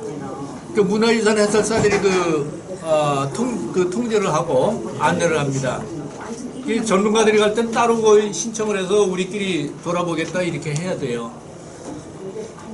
그래서 뭐 다른 데도 아니고 성남문화원에서 오신다 그러면 제가 좀 한나절 할애해가지고 해줄 용의가 있어요. 그 다음에 저기 장충남 거기도 가 제가 작년 재작년 계속 봉사를 계속 해왔어요. 노원 지역에서는 주로 노원 지역만 하니까 제가 그래서 답답해가지고 서울에 노원에서 본 서울의 하늘 해가지고 이제 이름을 달아가지고 뭐 창덕궁, 경복궁 이런 데도 좀 해설을 하고 안내를 해줬는데 저는 그 현장에 가면 자꾸 새로운 아이들을 많이 구해요. 그래서 저는 봉사하면서 제가 더 많이 배워요. 그래서 이제 제가 현재 저 한국문명학회 또 회장직을 맡고 있어요. 그래서 지난달에 2번이나 장충단, 한 번은 또 덕수궁, 돌담길 뭐 해설 안내를 해주고 그랬는데 제가 점심은 대접해드리지 못하지만 그런 정도는 해드릴 수 있어요. 그래서 혹시 나중에 필요하시면 연락 주세요. 저는 이제 다음 주에 참 여기 한국학중앙연구원에서 또 강의를 해야 되는구나. 그래서 저기 한국학중앙연구원의 교수들이나 대학원생들도 또 가서 그 경복궁이나 창덕궁 해설을 해주고, 그러니까 아주 그냥 그 해설해 주는 게 굉장히 재밌어요, 저는. 그래서 필요하시면은 요청하세요. 제가 해드리겠습니다. 제가 여기 계신 분들한테 죄송하지만 건강할 때 참 이 강의 나오면서 참 즐거운 거는 아무리 뭐 지금 현재 대한민국이 어렵고 뭐 여러 가지 항상 그런 문제는 있었으니까 그런데 아마 몇십 년 전 100년 전 조선왕조 500년 다 틀어봐도 지금 여기 계신 분들은 아마 조선시대 돌아갔으면 다 백골이 진토되셨을 연세인 분들이 대부분일 거예요. 역대 임금들의 평균 나이를 보니까 47세 정도인가? 제일 장수한 분 영조 한 분이 80 넘었고 나머지 뭐 그 태조가 좀 장수하셨고 고종도 장수하셨어요. 네 분 한 1, 2, 3, 4위에 들어가요. 그런데 고종이 68세입니다. 27명 중에 서열이 3번인가 4번 정도 돼요. 근데 전부 다 세종 얼마나 사셨을 것 같아요? 50대 초반이에요. 태종 거의도 50대 53, 4세 다 이래요. 태조 하나만 태조만 오래 장수하셨어. 세종 그 기세등등한 세조 태종 다 50대 초반입니다. 그 참 이거 보면은 참 이야, 이게 저는 그분들 생각하면 저희 이제 집안의 족보를 보면은 30대 돌아가신 분들이 이렇게 많아요. 어쩌다가 드문드문 40 넘은 분, 그 다음에 50 넘은 분, 90 넘은 분이 한 분이 족보에 나오더라고요. 임금이 벼슬을 내렸어. 왜냐면 90 넘은 내가 나라를 잘 다스려서 이렇게 장수하는 분이 우리 백성 중에 있다. 그래서 벼슬을 줘요. 그 집안에서도 그 노인들 봉양해가지고 90세 이상 사시게 하면은 아주 홍복을 받아요, 자손들이. 그 괴장, 그 저기 뭐야, 밥상도 내려주고 뭐 지팡이도 내려주고 이러잖아요. 감은 대대 그 가부죠 그러면. 요새 백세면은 군수님이 너희들은 힘들지. 지팡이 가지고 오시잖아요. 아 지금 제가 만나 뵙고 하는 분들 중에 88세, 90세 되는 분들이 책을 내는 분들이 있어요. 얼마 전에 압록강을 흐른다라고 하는 6.25 전쟁 당시 그분은 고등학생이었어요. 연천 지역의 최고 부잣집에 태어났는데 작은 집에서 큰 집으로 양자로 가서 양쪽이 다 어마어마한 부자예요. 근데 6.25 때 아주 풍지박산이 되고 떠들이 생활하고 피난하면서 그 흑석동에서 거기 또 머물고 있는데 피난하다가 한강 대교 그거 저기 하는 밤에 그 뭐 불빛이 막 뚝뚝뚝뚝 한강으로 떨어지는 게 그게 바로 군 차량들 떨어지는. 그래서 압록강을 흐른다라는 책을 냈는데 원고가 3,000매 정도 되는 것 같아요. 한 800페이지 정도. 아주 꼴똘히 다 읽었는데 이거 드라마로 만들면 좋겠다는 실제 경험한 거 피난살이 하면서 아주 그냥 그저 뭐야 음성으로 오고 진천으로 오고 근데 그 군장교 김석원 장군 같은 사람이 칼 빼들고 피난 가는 그 많은 사람들 앞에서 내가 목숨 내리고 저기 이렇게 앞에 나설 테니까 젊은이들은 군대로 다 입대하라. 현장에서 군인들 모집해가지고 나가는 이런 모습도 보고 아이고 아주 그냥 그 보고 아주 제가 너무 감동을 해가지고 그랬더니 그 저기 뭐야 KBS 그 이인호 선생님 그 책을 읽고 나서는 이거 드라마 영화 하면 좋겠다고 저도 읽고 나서 그런 얘기를 했어요. 이분이 34년생이에요. 최근에 같이 모시고서 현충원을 다녀왔는데 그분의 친구는 33년생이야. 이 카메라 들고서 다 촬영해서 영상 만들어가지고 띄우고 이 34년은 이분은 120세까지 사실 것 같아요. 그 여기 계신 분들 100세 넘으실 분은 많을 겁니다. 특히 역사, 문화, 답사 이거 최고예요. 장수하는데 우선 머리가 좋고 맑고 즐겁고 또 산책하면서 건강해지고 좋은 분들 같이 동행하고 제가 그래서 무료봉사 제가 저를 위해서 무료봉사하는 겁니다. 물론 관에서 부탁하면 50만 원, 100만 원 받아야죠.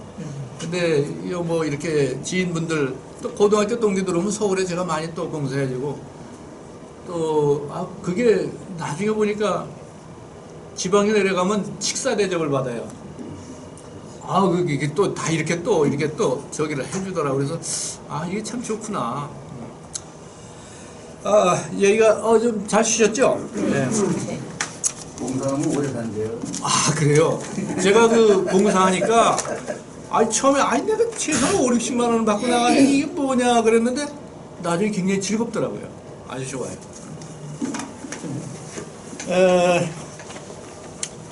그 강의로 들어가겠습니다. 예.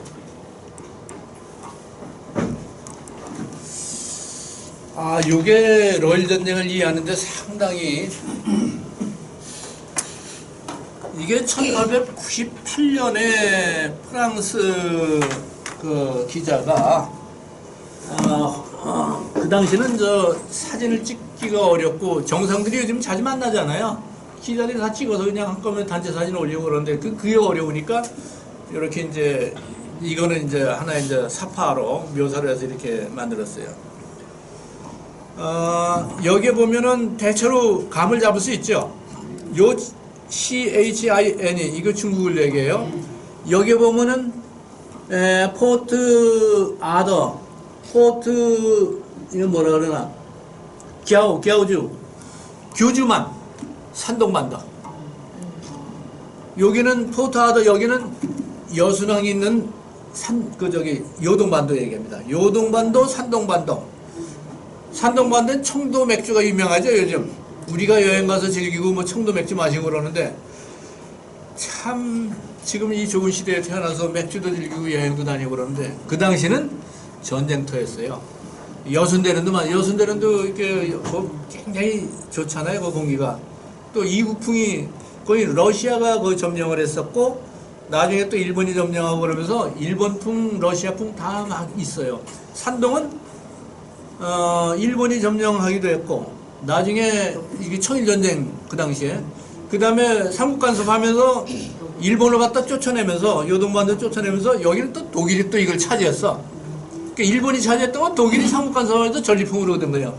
청도 맥주가 그래서 독일 때부터 독일 맥주가 거기 있다가 이렇게 된 겁니다. 그러니까 그 독일풍이 독일 맥주가 유명하잖아요. 독일이 점령했다가 일본이 점령했다가 독일이 점령했다가 나중에 또 그 1차 대전 그 다음에 상해사변 할 때 또 다 공격을 해 들어가서 일본이 또 점령하고 이게 계속 교차되면서 여러 문화가 많이 이제 이렇게 농축되어 있죠. 여기에 중국 땅인데 중국 땅 중에서 가장 불덩이 같은 그런 어떻게 보면은 화약고가 산동반도, 요동반도.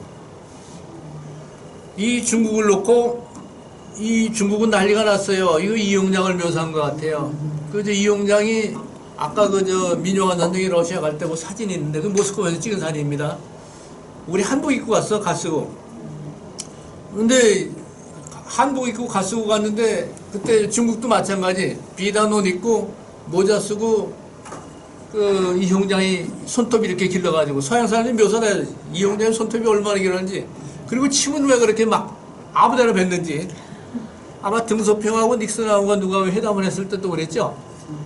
그 침 뱉는 걸 어떤 밑에다 두고서 이제 그 통을 그렇게 했다는데 아무튼 이런 걸 가지고 엄청나게 서양 사람들이 그 기록한 게 많아요. 또 우리 사들 중엔 민영환 선생하고 윤추 이런 분들이 가가지고 또 그 기록을 했는데 참 가관입니다. 이건 난리가 났어. 여긴 누구 같아요? 영국 여왕. 빅토리아 여왕. 한 60년 정도 재위를 했나요? 대영 제국 가장 번성기에.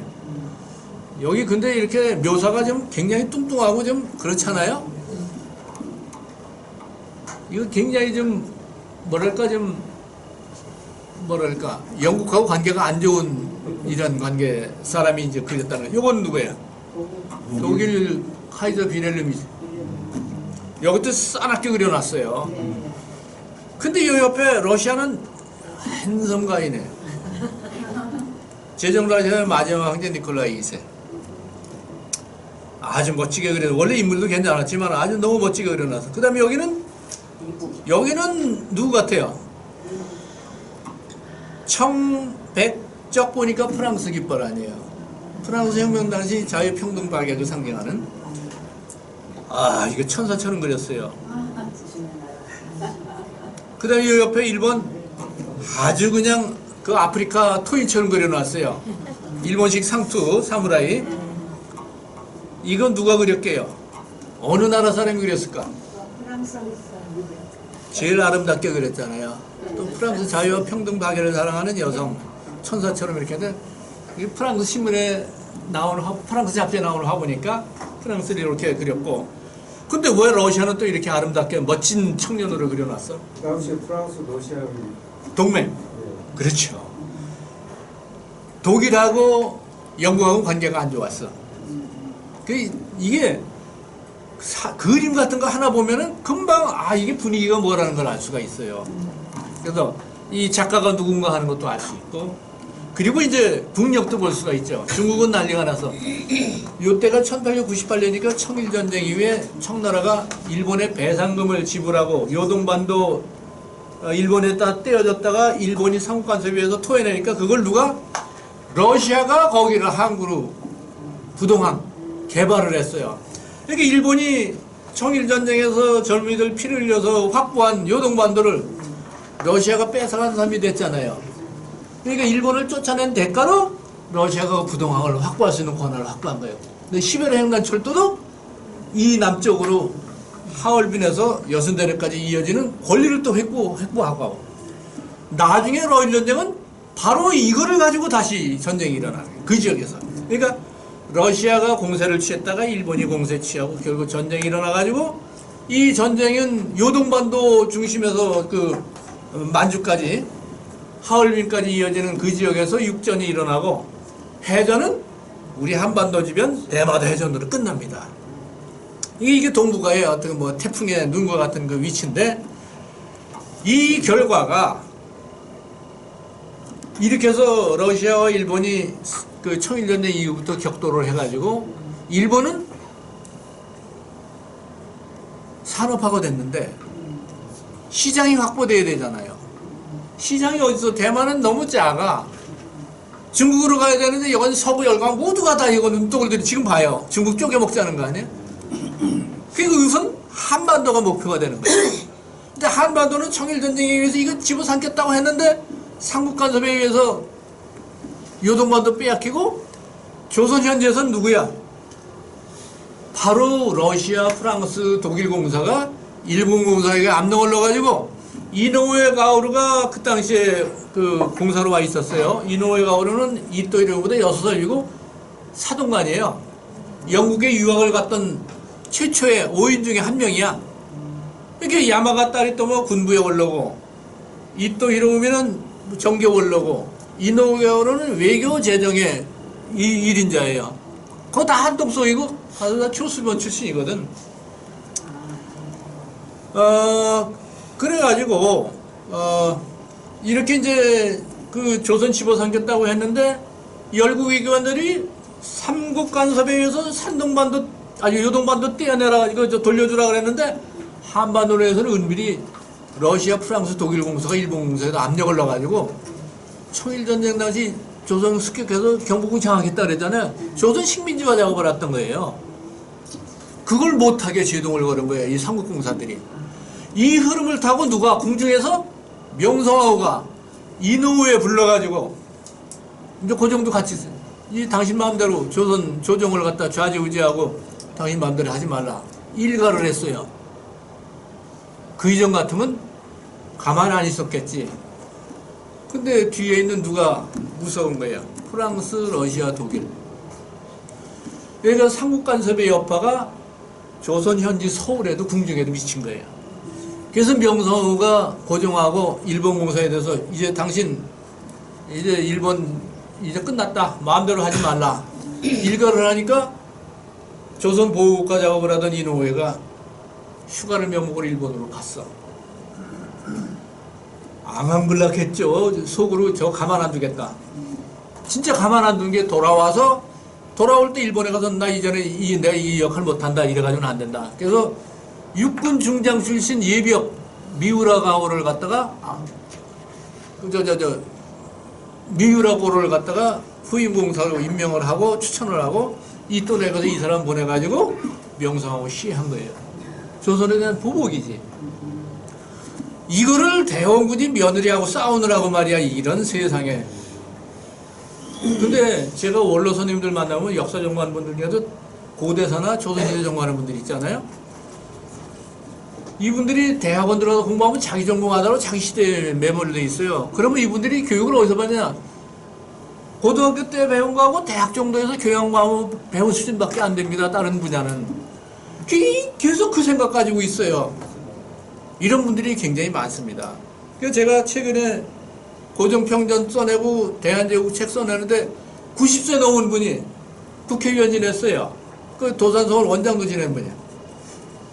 제 책을 읽더니 아이고 나 이 박사 나 이거 도대체 이거 그동안 배운 건 내가 이런데 어떻게 이러냐 근거가 있느냐 그래서 여보세요 지금 제가 40년 동안 연구하면서 러시아 프랑스 러시아 일본 한국 중국 영미 자료 보면서 이거 쓴 겁니다. 40년 동안. 그래서 요즘 와서 저를 하늘 끝처럼 이렇게 존경을 한다고 그러시는데 그분이 엄청난 또 연해주의 독립운동가들고 후원해가지고 우리 속에 이상설 선생 그 기념비 만든 거 그분이에요. 연해주의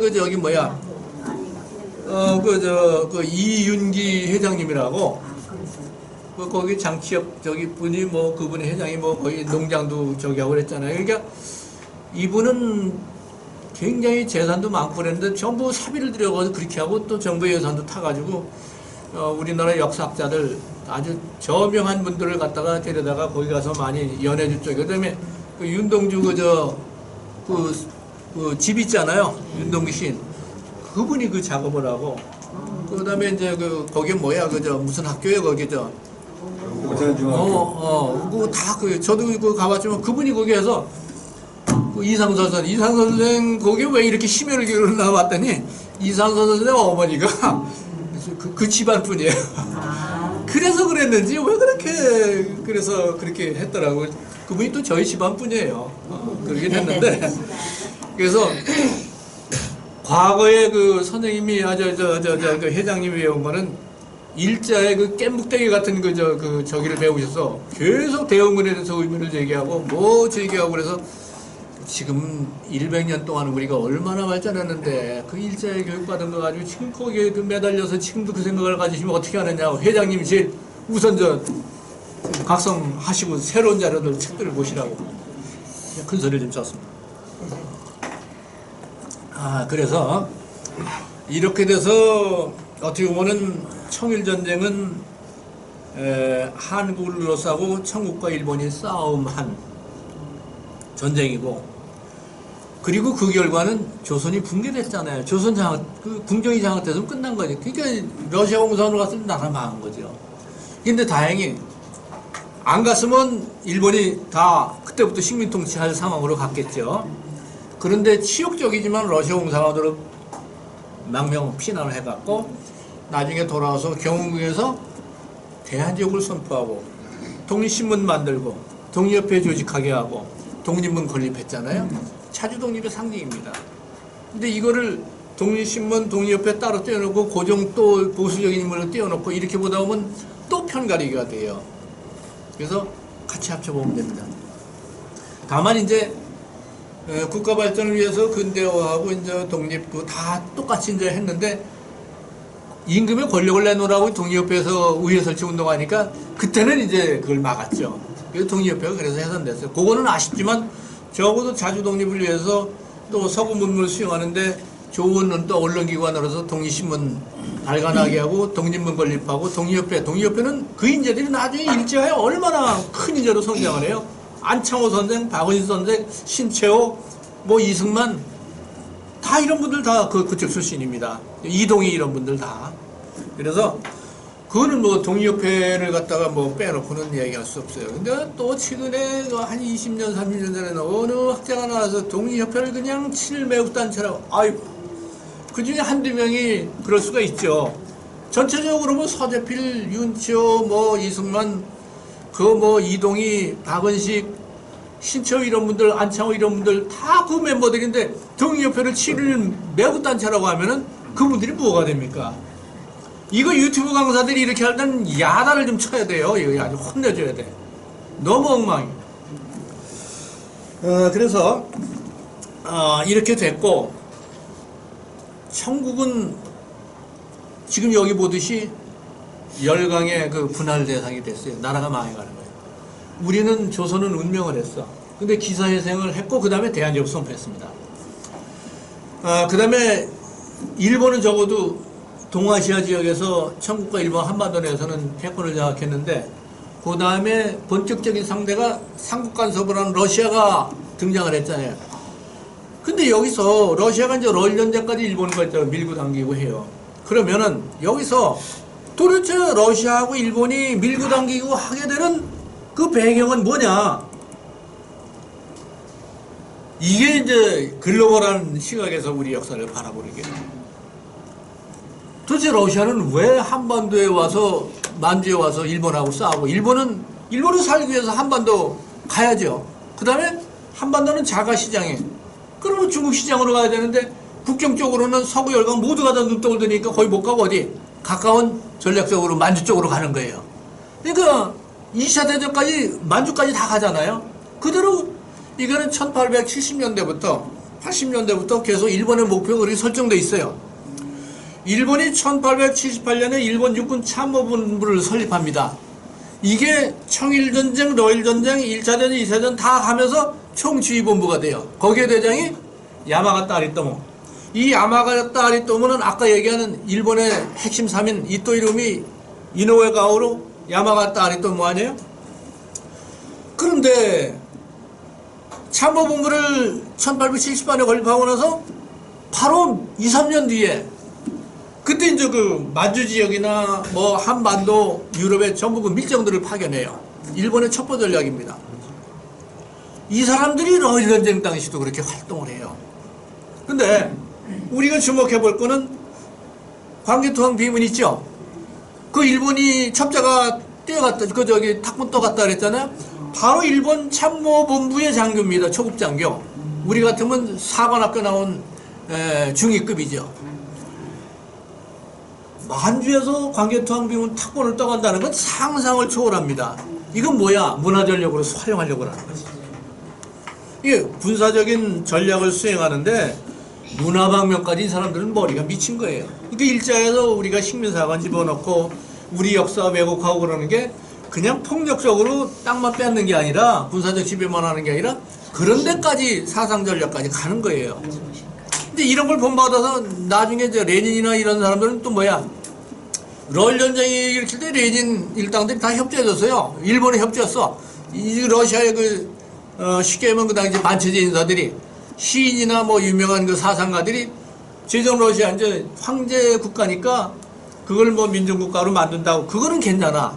근데 일본하고 협조해가지고 러시아 무너뜨리고 나서 동산주의 국가 들어나와가지고 들어서가지고 그 이후에 스탈린 시대까지 꽝꽝거렸지만은 요즘 와서 보면 우리가 러시아 하나도 부러워하지 않지요. 100년 전에 제정 러시아의 그 파워라는 거 우리나라에 100배, 200배 충분히 되고도 남아요. 13,000톤급, 2,000톤급 전함이 일본, 러시아 다 갖고 있는데 13,000톤급, 1,000톤급도 아니라 단 200톤, 300톤급의 우리 배도 좀 드물었어요. 뭐 일본한테 우리가 사들인 광무 뭐 그런 게 있었지만 일본이 석탄 실어 움직이던 그러한 배를 사가지고 사기를 당해가지고 근데 그것도 시도죠. 어쩔 수 없어 그러면 사기당하고 하는 거 초창기에.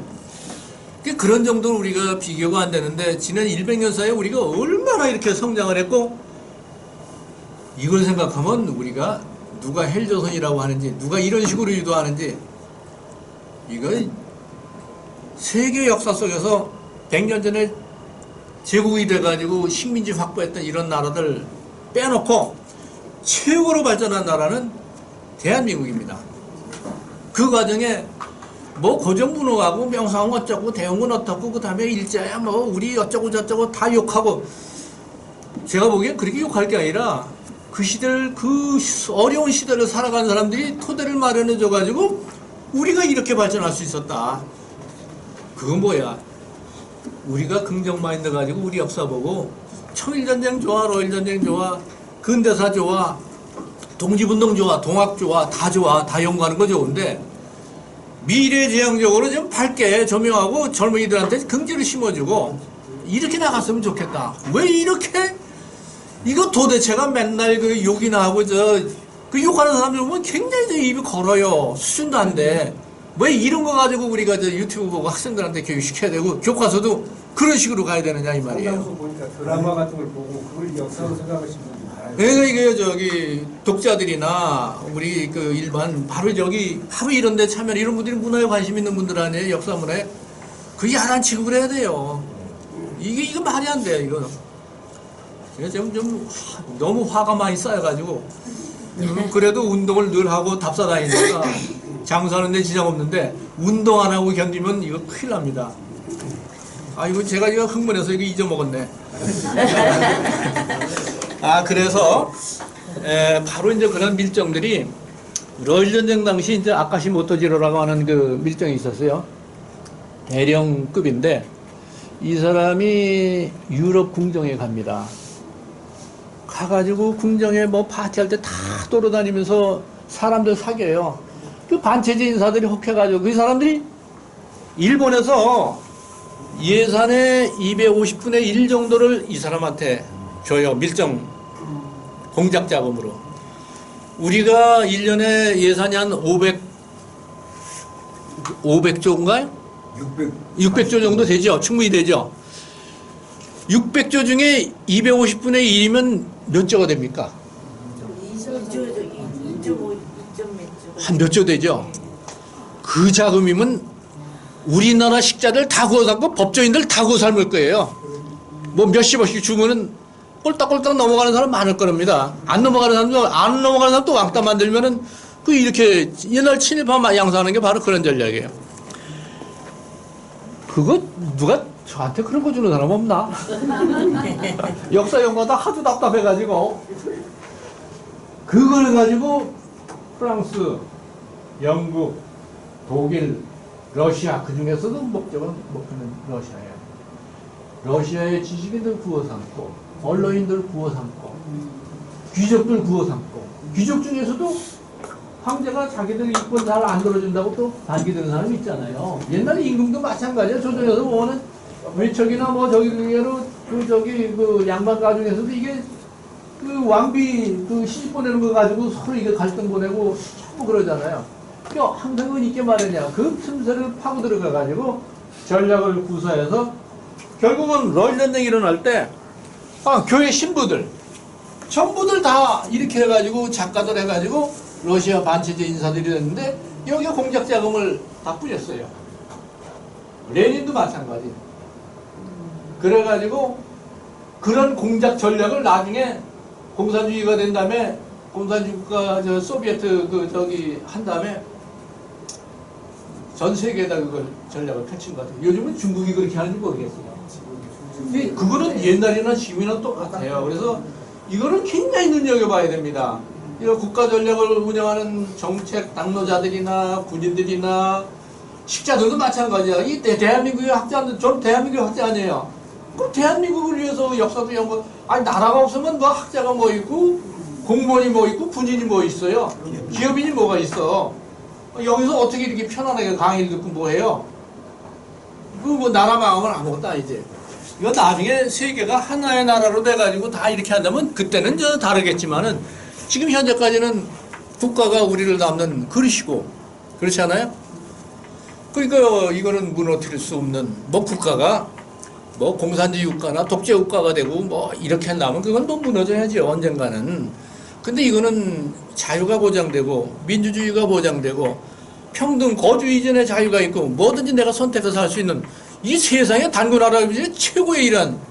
그리고 전 세계 어딜 나가도 우리처럼 대접을 잘 받아요. 이러한 정도 치안이 안정되고 이렇게 정말 복된 일본 사람들 요즘 한국에 오면 굉장히 부러워하고 러시아 학자들 많이 만납니다. 중국에서 온 학자들 만나. 중국 학자들은 정책이 러시아 학자들 마찬가지예요. 절대 얘기를 함부로 못해요. 우리는 대통령 좌우를 막론하고 마음대로 까부서도 누가 잡아가지 않아. 이러한 정도로 우리가 복을 누리고 있는데 너무 지나쳐서 탈이지만은 정말 우리가 최고의 시대에 살고 있다 이런 생각을 합니다. 자, 이런 것처럼 일본은 이쪽으로 가야지 시장 확보하고 다 경제 문제와 관련돼 있어요. 근데 러시아는 왜 이쪽으로?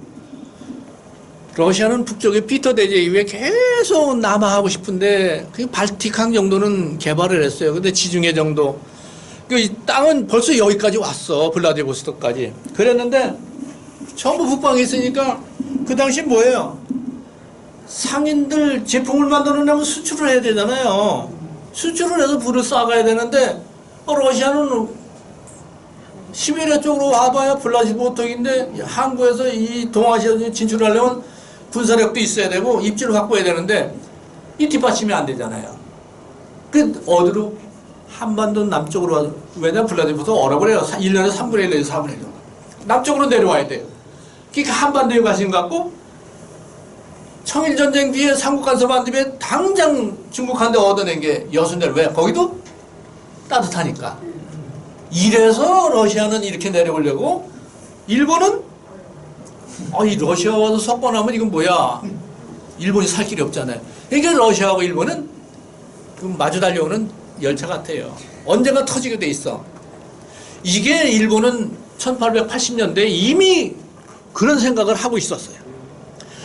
일본의 외교를 코치하고 그런 전략을 코치하는 게 누구야?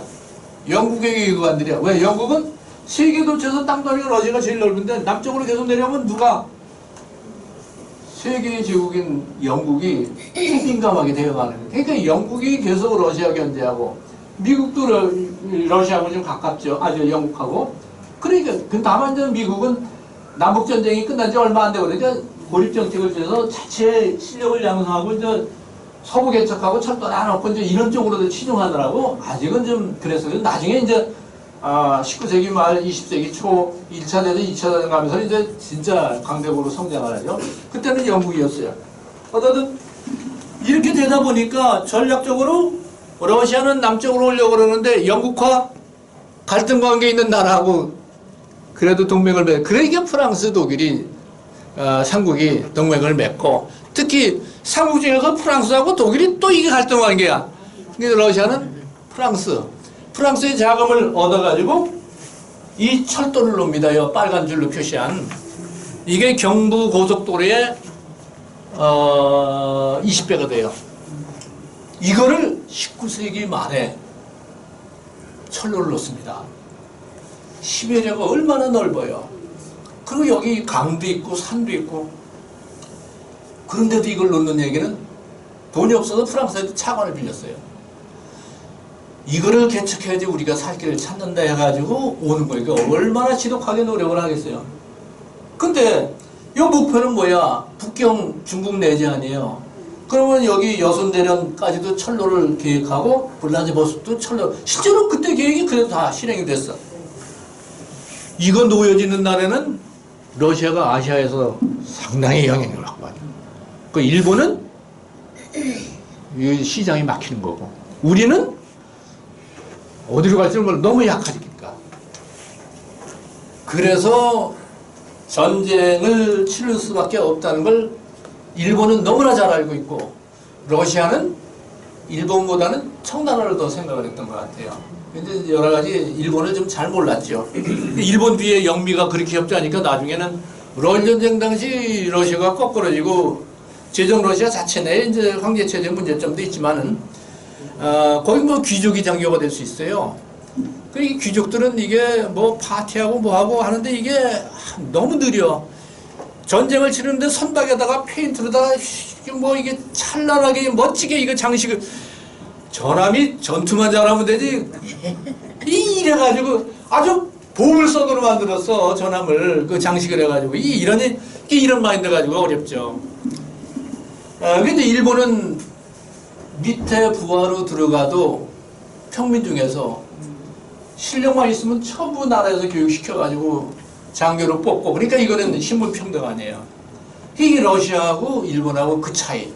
그 다음에 국제적으로는 영미가 일본을 지원해주고, 그 당시에 러시아는 삼국간서 당시 프랑스, 독일이 러시아 지원해줬는데, 이때 와서는 영국하고 미국이 큰 소리를 쳤어요. 만일에 러시아를 지원하는 나라는 가만 안 있겠다. 엄포를 루스벨트 대통령 같은 사람들 오고, 영국도 또 그러지 않아요?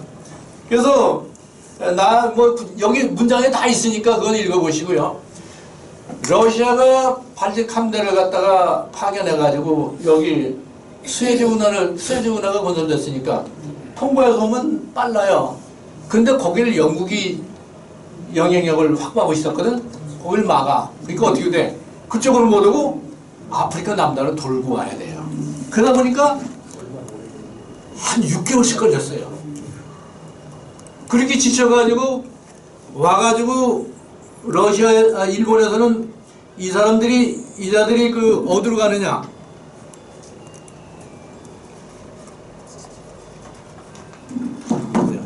죄송합니다.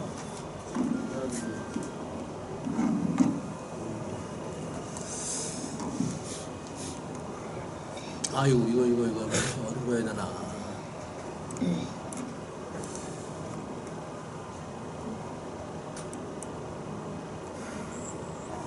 아프리카 지도가 있다고 하고 남단을 돌아서 이렇게 오는데, 그 당시에 선박은 뭐로다 운행되느냐면 증기,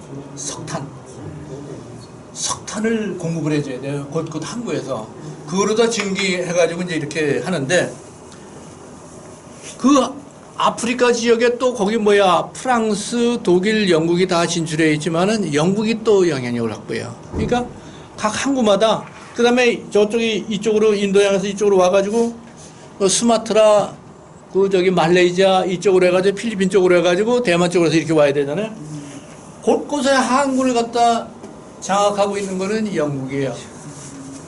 프랑스도 마찬가지인데, 프랑스는 영국의 위세가 등등하니까 찍소리를 못해. 오히려 러시아에 방해돼. 약속을 해서 석탄을 자기들 배로다 실어주겠다. 그러니까 어떻게 되면 항구를 못 들어오게 하니까 어떻게 돼요? 그럼 공해상에서 배를 조그만 거 보내가지고 계약을 해가지고 이쪽으로 들여오는데 프랑스 쪽에서도 도와주고 뭐 한다 그랬다 영국이 고함을 치니까 도와주지 못하고 다시 돌아가. 그러면 석탄 공급이 안 돼가지고 몇 개월씩, 그래서 6개월씩 걸렸어요. 이 그렇게 지친 그 군대 가지고 어떻게 작전을 수행해. 그래서 와가지고 괴멸되고, 그 다음에 저 일본에서는 이게 블라디보스토크 쪽으로 가느냐, 일본 열도 태평양 쪽으로 가느냐, 한반도 대한해협 쪽으로 다 가느냐, 이거 가지고 이쪽에 일본의 전함을 어디로 배치하느냐 가지고 고민을 할 거 아니에요. 근데 여기에 대한 그 여러 가지 정보를 이 순항하는 전함들을 갖다 다 관찰하면서, 이것도 감시해야 되는, 우리가 비행기 뜨면은 적쪽에서도 나와가지고 감시하고 하듯이 영국에서 이런 첩보를 다 또 일본한테 알려줘. 그래서 이런 전략상의 그 영국의 지원이 승리를 가져오게 한, 일본의 승리를 가져오게 한 제일적이고, 또 하나는 이 러시아도 그렇고 일본도 그렇고 군함을 빨리 지어줘. 요즘 우크라이나 전쟁이 일어나는데 우크라이나도 무기 사들여야 되죠. 러시아도 무기 사들여야 되잖아요. 그런 전쟁은 똑같아. 전함을 사들여야 돼요. 육지에서는 대포, 무기 이런 거 사들여야 되고 스스로 만들기도 하고. 근데 이 전함들이 주로 어디 제품이냐면 프랑스 제품, 영국 제품, 미국 제품, 오스트레일리아 제품이에요. 그래서 대개 보면 12,000톤, 3,000톤급, 그 당시 최고. 그러니까 양쪽이 그 러일 전쟁을 할 때, 대화도 해전할 때 보니까 양쪽 배가 비슷해, 거의 구조가. 그러니까 이게 저 프랑스 제품이나 영국 제품, 미국 제품 똑같은 거 사다가 싸우는데, 근데 이제 전투가 이게 벌어지잖아요. 큰 전함에서. 그러면 그 나라, 그 러시아 전함이든 일본 전함이든 관측 장교들을 초청을 해서 또 가. 기자들도 올라가고. 그래서 미군, 영국, 프랑스 이런 쪽 독일 장교들이 올라가서 관찰해요. 자기네들 나라에서 만들어낸 전함 성능을 관찰하는 것도 되고, 이들 그 전략을 관찰하는 것도 되고.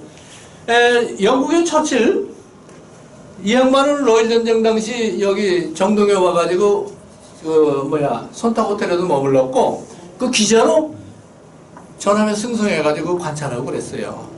그런 노하우가 나중에 이제 큰 영국의 전략에도 이제 기여를 하게 되는데, 이렇게 해서 나중에 속속은 이제 각국의 자기 정부에 보고하고, 나중에 이제 뉴욕 같은 데서는 이제 이런 거 다 모아가지고 1904년 오전에 러일 전쟁 화보집하고 책들을 써내요. 근데 그 내용을 보면은 공학, 그 다음에 조선술, 그 다음에 토목건설, 그 다음에 상품, 그 다음에 무기 만들어내는 이런 거 다 거기 나와요. 총체적인 동원을 통해서 전쟁을 수행하는 거지 군인들만 나가서 싸우는 거 아니에요. 그 다음에 선전, 선동, 홍보, 국력을 모으고 국민들의 지지, 국회 다 들어가 있어요.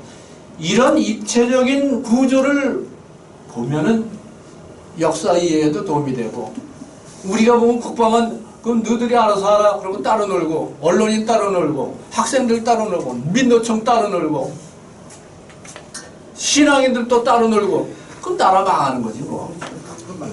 국가 기본 전략이라고 하는 건 나라를 부강해 하는 것, 또 문화 발전 많이 하게 하는 것, 그래서 세계 초선지국으로 가는 것, 그걸 위해서 우리가 좀 많이 마음을 기울여야 할 때 아닌가. 아무리 개인주의가 뭐하고 다 각기 집단이 다르고 나의 이익을 추구한다 해도 나라가 그릇이 제대로 튼튼하고 뭐가 있어야지 되지. 그게 안 된다면 내 이익 추구하면 나중에 똑같이 망하는 건데.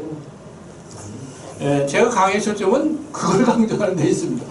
자, 이렇게 해서 육전에서도 여러 가지 녹이 말했을 게 여러 얘기가 나오는데, 그건 문장 읽어보시고요. 이렇게 큰 흐름은 글로벌한 이런 세계에 돌아가는 과정에서 청일전쟁 당시 러일 전쟁이 오프닝 게임이에요. 청일전쟁은 일본의 목표도 분명하고 러시아 목표도 분명하고 그래서 우리가 조선이 망했고 러일 전쟁 당시에는 우리가 외교권을 빼앗기고 결국 나라가 일본한테 망했잖아요. 그러니까 두 번의 전쟁을 통해서 조선왕국도 망했고 대한민국도 망했어.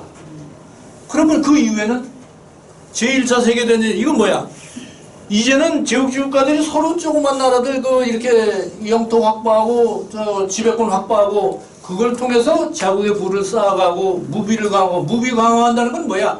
경제로 쌓기 위한 수단이에요. 상품이 가는 곳에 군대가 가는 겁니다. 그렇게 했는데 이제는 뭐야? 아프리카도 아시아도 다 분할을 하고 보니까 이제는 자기들끼리 싸우는 게 됐어. 그게 1차 대전하고 2차 대전이에요. 그런데 청일전쟁, 러일전쟁은 우리가 다 이렇게 망했지만은 1차 대전, 1차 대전 끝나고 나서 파리 강회의가 열리고 그 다음에 윌슨의 민족자결주의 선언됐잖아요.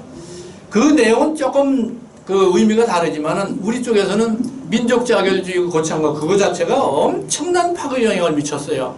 그래서 그때 우리 3.1 기미독립선언서, 기미독립선언서는 제가 관찰해 보기에 우리 5,000년 역사에서 최고의 내놓을 만한 그 문장이다. 그리고 선언서다. 왜? 민족의 자주독립, 그 다음에 개인의 자유, 인권을 얘기를 하고 있어요. 우리 5,000년 역사에서 그런 나라가 등장한 적이 없죠. 그런데 5,000년 역사에서 일제하니까 민족이라고 그랬어. 그러니까 인류 역사 총체적으로 보면 국가와 개인의 주권 확립 제일 중요한 것 같아요. 국가가 자주독립, 세계 지금도 자주독립 못하고 여러 가지 주변 나라한테 치여서 사는 나라가 얼마나 많아요. 그리고 개인으로 보면은 인권이 유린되고 개인이 거주 이전의 자유도 없고 남녀 차별이 있고 이런 나라들이 있잖아요. 그런데 그래도 보면은 아직까지도 미완이지만 우리는 이미 확립했어. 언제? 국가 주권 확립, 완전한 자주독립. 그 다음에 개인의 주권 평등, 이거는 뭐로 다 대표돼요? 투표로. 1948년 8월 15일. 그런데 1948년 8월 15일이 하루아침에 떨어진 게 아니라 단계적으로 발전해 왔어. 조선왕국하고 한번 비교해보면은 국가는 중국에 조공하는 나라였죠. 대한민국은 독립국가죠. 그러니까 중국에 예속되어 있는 나라로부터 대한민국까지 오기 과정에는 뭐가 있었느냐? 중국으로부터 우리 언제부터 독립했어? 독립신문 독립협회 나올 그 무렵에 대한민국이 선포되면서 우리도 제국 아니에요. 중국과 대등하게. 누구 과장하고 고종이 출세하고자. 고종은 그냥 그대로 있어도 국내에서 권력은 마찬가지예요. 국가의 윗상을 높이자. 중국으로부터 자주독립, 4대 조공 이제 폐지하고 우리도 중국과 대등한 나라. 그래서 대한제국 1897년에 선언하고 1899년에 청국과 대한제국이 대등한 위치에서 조약을 체결합니다. 이게 역사상 처음으로 중국과 대등하게 된 거예요. 서로 인정하고. 이 의미가 있어요, 없어요? 대한제국이 그래서 들어가야 됩니다. 그 대한제국의 국가상징 국호, 대한, 그 다음에 태극기, 이거 다 뭐야? 그대로 우리가 물려받았잖아요.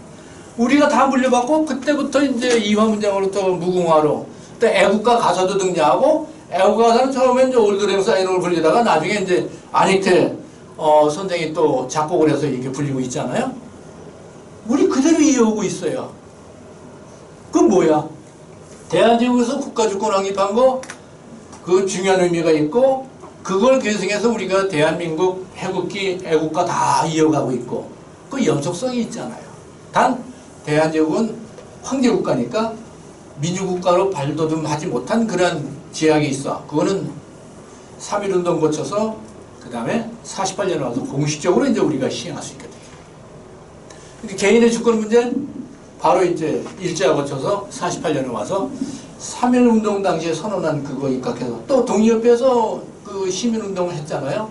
그런 것이 계속 녹아들어가가지고 48년에 와서 온전한 국가로서 국가의 주권, 개인의 주권 모두 확립해서 이런 선진국으로 발전해 나갈 수가 있었다.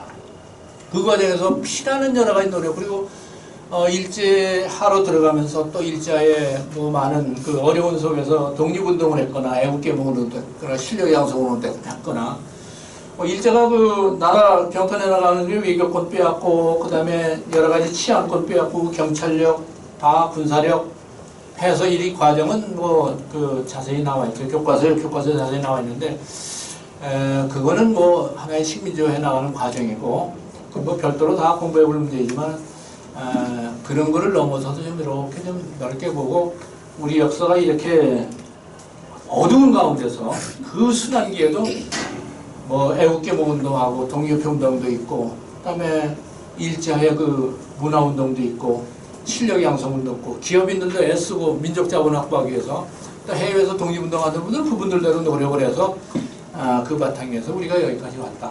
그래서 앞시대 역사에 대해서 우리가 조롱한다는 거는 이거는 말이 안 되고 비난한다는 거 아니 좀 더 이렇게 됐으면 하고서 아쉬움을 얘기하는 건 괜찮은데 뭐 그냥 조상을 매도하듯이 이렇게 하는 거는 곤란하다.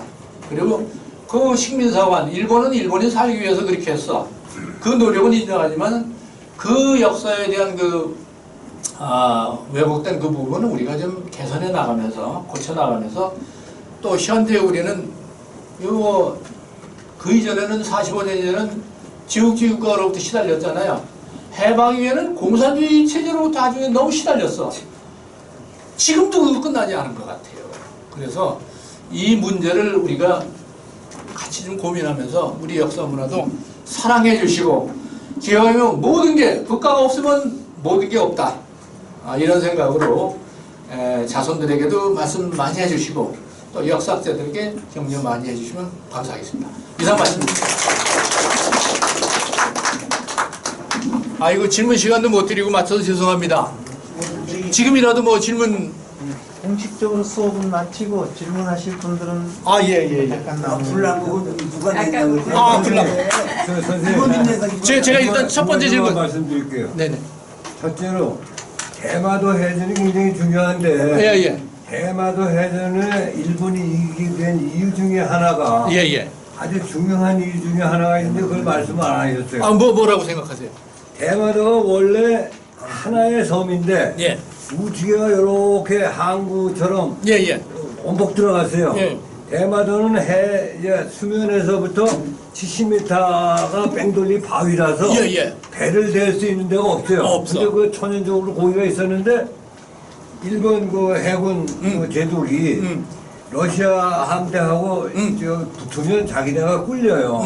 그래서 우리가 숨어야 되는데 여기 들어가 숨는데 일로 따라 들어오면 외통수다 이게 예. 막다른 골목.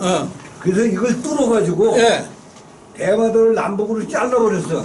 그게 바로 만재기색도 여기로 빠져나가고 그럼 가도 없으니까 다시 또 그래서 이제 헤매게 만들어가지고 이제 그 지금 말씀하신 내용은 맞는 말씀이고요. 그게 여기 만재기색도 여기 그 수로를 대마도를 갖다 이렇게 운하를 뚫어서 운하를 그낸 게 있어. 사진으로도 다 보내드려야 되는데 그 또 영상으로 또 이렇게 좀 소개한 데가 있어요. 여기 문장에는 소개가 되지 아주 좋은 말씀 해주셨습니다. 또 잠깐 아까 말씀하신 이 불은 이토이루 무이가 화전하기 2달 전에 서울을 다녀갔어요. 롤 전쟁 막 일어나고서 한일우 이정서 있잖아요. 한일우 이정서라는 걸 롤 전쟁 직후에 체결했는데 조선 정부를 대한제국 정부를 압박해가지고 군사적 요지를 일본군이 마음대로 사용할 수 있도록 대신 황실이 안정하고 대한제국의 그 자주 독립은 보장해준다 이런 식으로 약속을 했어요. 군사적 요지를 점령한다는 건 한반도를 점령한다는 얘기는 마찬가지예요. 그거를 맺고서 그 다음에 일본으로 갔는데 바로 2달 뒤에 황궁에서 화재가 났어. 그런데 황제가 이 사람들을 다 집어넣고 사용시킨다고 그랬는데 나중에 다 풀어줬어. 이 사람들이 죄가 없다는 얘기죠. 근데 그 이유는 밝히질 않았어. 궁중에서 화재가 나면은 다 사형감이야, 군인들. 근데 다 풀어줬어. 그런데 나중에 화재가 났을 때 고종이 증언한 기록을 열구 외교관들한테는 얘기를 해요. 나를 요 경운궁에서 쫓아내가지고 저쪽에 창덕궁이나 경복궁으로 가게 하려고. 아까 제가 언뜻 힌트를 드렸잖아요. 왜 일본 공사가 창덕궁으로 가시오 이렇게 얘기해. 그래도 혼자가 안 되니까 열국 공사들한테도 고종한테 함정 넣어서 창덕궁으로 가게 좀 해달라고. 그 목표가 뭐야? 이상하잖아. 고종이 내가 죽으면 내 아들이나 데려가. 난 죽어도 절대로 여기 못 떠난다. 그래서 다시 짓게 한 겁니다. 그게 뭐야? 저쪽으로 가면 순식간에 나라 먹힌다 그런 얘기겠죠. 그래서 뭐 그리 안 가도 나라는 망해지만 마지막 그 단말마적인 그런 칩수라기도 잡는 그런 심정으로 응했구나 하는 걸 알 수 있어요. 그래서 그때 다시 지은 게 지금 남아 있는 겁니다. 그래서 이제 중앙의 그 중화전도 낮은 단층으로 해서 좀 몰골이 그렇지만 그때의 어려운 상황을 이해할 수 있는 단서가 돼요. 예, 또 다른 질문. 그리고 그리고 참 아까 그 힌트를 줬잖아요. 러시아 황제에게 고종이 보낸 편지가 있어. 일본에 방하라고 얘기를 하고 있어요. 이것까지는 얘기 안 해드려야 되는데. 예. 뭐냐면 아까 얘기하다가 이제 되는데 그 역사가 이제 없는 나라가 뭐 망한다 이런 말이 있잖아요. 예. 근데 단군세기라는 책을 행천 이암 선생님이 예. 그 서문에 보면 네. 나라라는 것은 어떤 형체와 그릇으로 표현하기도 하지만 네네. 그 나라의 관리나 국민들은 혼이 있어야 된다 이거예요. 예, 그렇죠. 그리고 그 나라의 법이나 여기에도 어떤 그 민족의 혼이 들어 있어야 되는데 그렇죠.